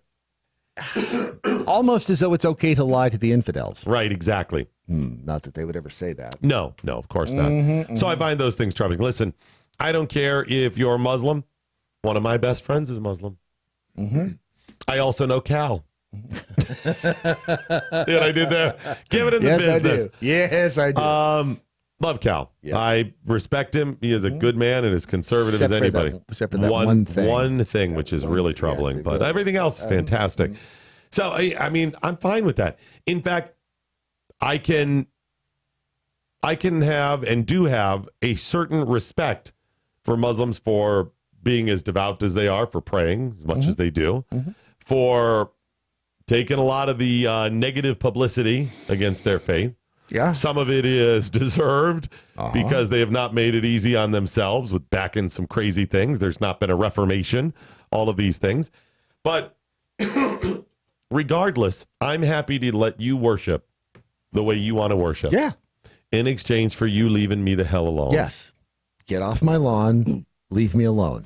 Nothing to see here. Go about your business. Yeah. And that's how I see this. Not naive to the fact that, you know, there are people that are wanting Sharia law and stuff like that. I get it. But I'm also willing to say that is a separate argument. Let's take this at face value. A person should be able to wear what they want, especially when they're representing. And even if we do have some limitations, there should be exceptions for religion. Yeah. But then again, like you said, it's the separation. Although, you know, I'm willing to shut the whole bitch down anyways. Yeah. I don't know why we still send those congressmen and senators to D.C. with electronic communication. Stay in your district. Stay in your home state. Do the work of the people. And once a year or so, if you actually do have to get together, fine. We don't have to pay for all those travel expenses or their staff in D.C. You just have the staff in their home district. That's all you need. We can do that. Or you could just buy them a tent. Tents seem to be very popular in D.C. Very popular. Oh, yeah. We saw the people living under bridges. I've never seen that many tents in a city anywhere. They had it going on, man. Holy moly. And I mean, they were anchored to the sidewalk. Remember that one that we had to walk around? It was screwed into the sidewalk. Into the sidewalk, not the dirt, folks. Not, you know, you're setting up a tent in the woods and you take the little twisty thing and screw it into the ground or whatever. This was, and what do you use? Well, he would have had to use a drill with a masonry drill bit or a Tapcon or a Hilti gun, something. Anchored into the sidewalk underneath the bridge right near, use a Union Square? It was very Union close. Station? It was very close to that and the Bureau of Labor Statistics. Right across the street from it. Right there. And the Postal Museum. Right down the street from it. Just right there. Anchor. And we walk by and I go to Brad, I go, his tent was actually bolted to the sidewalk. Yeah. He's been there a while or planning on being there a while. You don't want somebody to steal it, so. I was like, wow, that's quite a commitment. Good for him. Yeah. And I kept thinking, why would you want to live right here in the middle of a footpath? And I pointed out. Well, you know, if you want donations, you've got to go where the feet are. Under the bridge. Yeah, it's a little, right. Keeps the rain off. Right. You're going to get a lot of donations there or whatever. Yeah. Food trucks across the street. Yeah. Yeah, but you got the same people walking back, I would think, the same people walking by you every day. So eventually they're going to go, I gave you yesterday. I gave it the office. You're only going to give to him one day? I mean, he needs more food today. If the same people came knocking at the door every day here at the office, I gave it home. That's because you're a heartless, person on the right. That's what it is. That's what I think it is. It was just very strange. It was very for strange. the nation's capital to have that many tents is bizarre. Just saying. Yeah, I'd say probably right. If you are tense, frustrated, it may have to do with you're not sleeping well. If you feel like a teepee or perhaps a wigwam, then you're too tense. Yes, you are. Maybe a lean-to. Brad Staggs comes in just about every day and says to me, I woke up again this morning going, I'm not joking. This is what he says to me all the time. I don't know what. I think it's not night terrors. It's a pain in your neck. I'm sleeping with my arm like up somewhere. You could not do that, or perhaps you get an Element mattress. You could do that. Maybe just you go ahead and make make it that sound investment. so simple. I know, right? See? So simple. I told my doctor it hurts when I do this. He said, "Don't do that. Don't do that." Yeah. I told him I want to quit aging. He handed me a gun. Told him I keep wetting my pants. He said, "Open your fly." It's that simple, Brad. It really is. Get an Element mattress, and Brad, it is at least 80% of the days he comes in and goes, I woke up screaming again. It did. There's nothing worse than waking up screaming, by the way. Element mattress, you get a great night's sleep. Great night's sleep. I have an Element mattress, and I love it. I get the best night's sleep out there, in spite of my abnormally large neck ball. You do have a huge neck ball. I do, Ron. I think my neck ball's gotten bigger. Is that what you call it? Yeah. On your spine, that ball that's on the back of your neck. A neck ball. Oh, you've never felt a couple of them. Oh, I'm not. By the you way, are into neck balls. By the way, Ron, neck balls. They're real and they're spectacular. Yes. Bet they are. No, what's that? The part of your spine? It's like a ball at the base of your neck there. That little. Is that just part of your spine? That would be a cervical lumbar, I believe. Anyways, I'm not a doctor. Mine seems really large, Ron. Recently, I've been feeling it. It feels misshapen. Is it the hump? Is that what you're talking about? Where the hump starts? The ball right there. That right at the base. I think it just needs cupping. It feels. I don't know, I'm considering going to the doctor because it feels abnormally large or misshapen, like it's too far into the left. I think if you just get it cupped, you'll be all right. It's not a thing, is it? Yeah, they put those little cups where on they there. put the cups. Folks, I promised I would never do this. On your back. Promised I would never do this and talk about my abnormally large neck ball. The doctor said it's one of the best neck balls he's ever seen. It's fantastic, but it has to be removed. It does. It's a shame because I love my neck ball. I love it, Brad. Sometimes I do. Sit there and cup it myself. Why? Seriously, it does feel really deformed. Hope I'm all right. Anyways, I can't fix that. I'm still getting a good night's sleep. Everything's good. But you need to get an Element mattress and sleep better. Element mattresses come with a lifetime guarantee. They're made in America, and they'll give you 100 nights free to try it. And it's amazing. If you don't like it, they'll come and get it. You don't have to stuff it back into the box. Yep. It's elementmattress.com. Get one today. What do you mean it's let's go? Righty, that is it, ladies and gentlemen, the end of your Daily Mojo. But before we go, as always, let's find out what we learned today. We learned just in time for Christmas. Just in time for Christmas. Malopoly, a classic game updated for the Alexandria Ocasio-Cortez generation of Democrat socialists. And it's beautiful. We also learned that coming soon this fall, Shoots and Shoots, Animal Farmville, and Diane Yahtzee Ford. Shoots and Shoots. It's all downhill from there. We learned homoerotic has nothing to do with real estate. No kidding? No, who would have guessed? Right? I never would have known that. We learned when busted for sex with a miniature horse, for the street cred, tell them it was a normal-sized horse. Yes. It's going to be bad for you in prison. Otherwise, if you it's just embarrassing. Right. Nay, I say to thee. Nay. I learned that we don't have all of the facts about Casey Kasem's death, but we will soon, and until then, the countdown continues. Now? Is that too soon?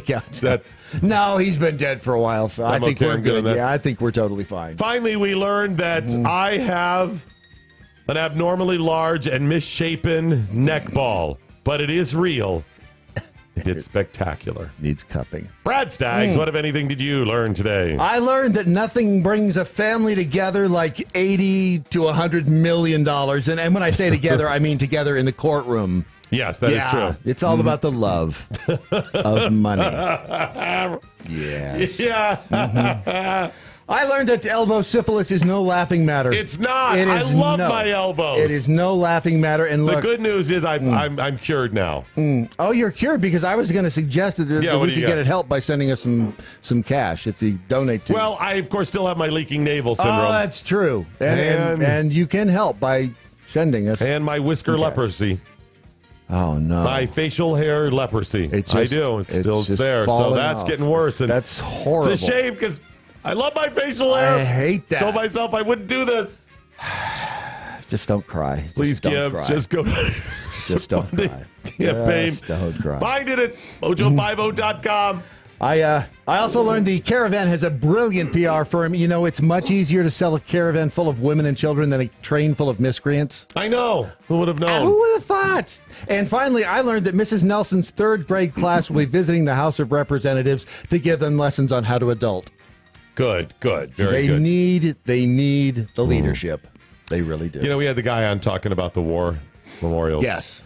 I wonder if part of our crowdfunding, you know, we have the crowd up. We're asking for a couple bucks to help grow a little bit faster at MoJo50.com. All the details. Yep. But what if we held a big event? You know, as part of that to raise some money, and like we could hold it. Oh, I don't know, at the World War II memorial. That would be good. And I would say, meet me at the base of the World War II memorial. That would be something nice. like that. Yes, that would be good. Or at the Thomas Jefferson Memorial time. Yes. Meet me. I mean, I have to get permits in that. Right. But I could do that. Absolutely. We could do something like that. Absolutely. We could do something like that. What, if anything, did the listeners learn today? Well, let's see here. A smattering of the learneds over at the MeWe chat room. They made it difficult today. They really did. Wisconsin Jackhole, how much would it really take for Doc Thompson to sell out?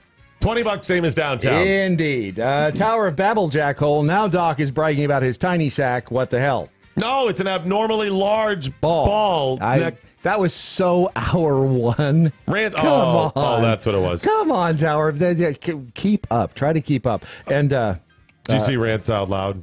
No. What did they say now? He's concerned. Hashtag what I learned today. Are taint rickets contagious? That's horrible. And I think they might be. I think only if you get them from a small elf. The Taint Ricket Hospital in Walla Walla, Washington. I'll be heading there this weekend. Yep, I may have to be off the air for, I don't know, a year. The doctor told me because of taint rickets, my taint is almost completely shredded. Oh, that is horrible. When you have a shredded taint. Leprechaun over at the Weeby chat room says, I learned today crabs can go bungee jumping. Total non sequitur, but you know, that's the way the MeWe chat room works. It's just kind of a free-for-all there. We don't judge. No, we don't judge. I would love to tell you what they're saying in the Facebook chat room. However, you can't. I can't because it's Facebook's fault, not ours. Zoc over on the Twitter. So taxi zones are gerrymandered in Washington, D.C. That's what he learned. Yes, they are. Yes, so absolutely. Weird that Congress would give themselves perks. I mean, what's this world coming to when they start doing that? That's what I don't say. get it. Gen Y conservative learned, wait, ban on headwear? What's up with Frederica Wilson then? Does she wear that on the floor? Oh, she wears it on her head. Hey, thank you. Thank you for the setup. I hate you know what she wears on the floor? What's that? Nothing. That's right. Does the carpet match the drapes? Nothing comes between her and her floor. There are no drapes. I hate it when mom and dad fight. Learned, if you're seeking asylum from your country and demanding entry to the U.S. while waving that country's flag, you're doing it wrong. You are absolutely doing it wrong. That's not going to work for you. Yes, you certainly are. And Indiana Mike learned, I came out as a jackhole to my parents. They just rolled their eyes. You know, I feel bad on this day that you came out as a jackhole for not having those new numbers on procrastination. Maybe let's do them tomorrow. What else do we have coming up? More of that? And then Matlock, he'll have some stuff as well. He's got that thing about the dude with the stuff. That's going to be good. That's going to be fantastic. Oh, you don't want to miss it. Remember, your Daily Mojo is today a Ron Phillips production. Sic Semper Tyrannis. Good night, Steve Cannon. Wherever you are. Anya, now, you go home. Very good. Very good. So, told myself I wouldn't do this. You're not going to cry, are you? I'll get you a miniature. Not going to do it. I'll get you a miniature horse. Almost shredded. Let's just go see the doctor.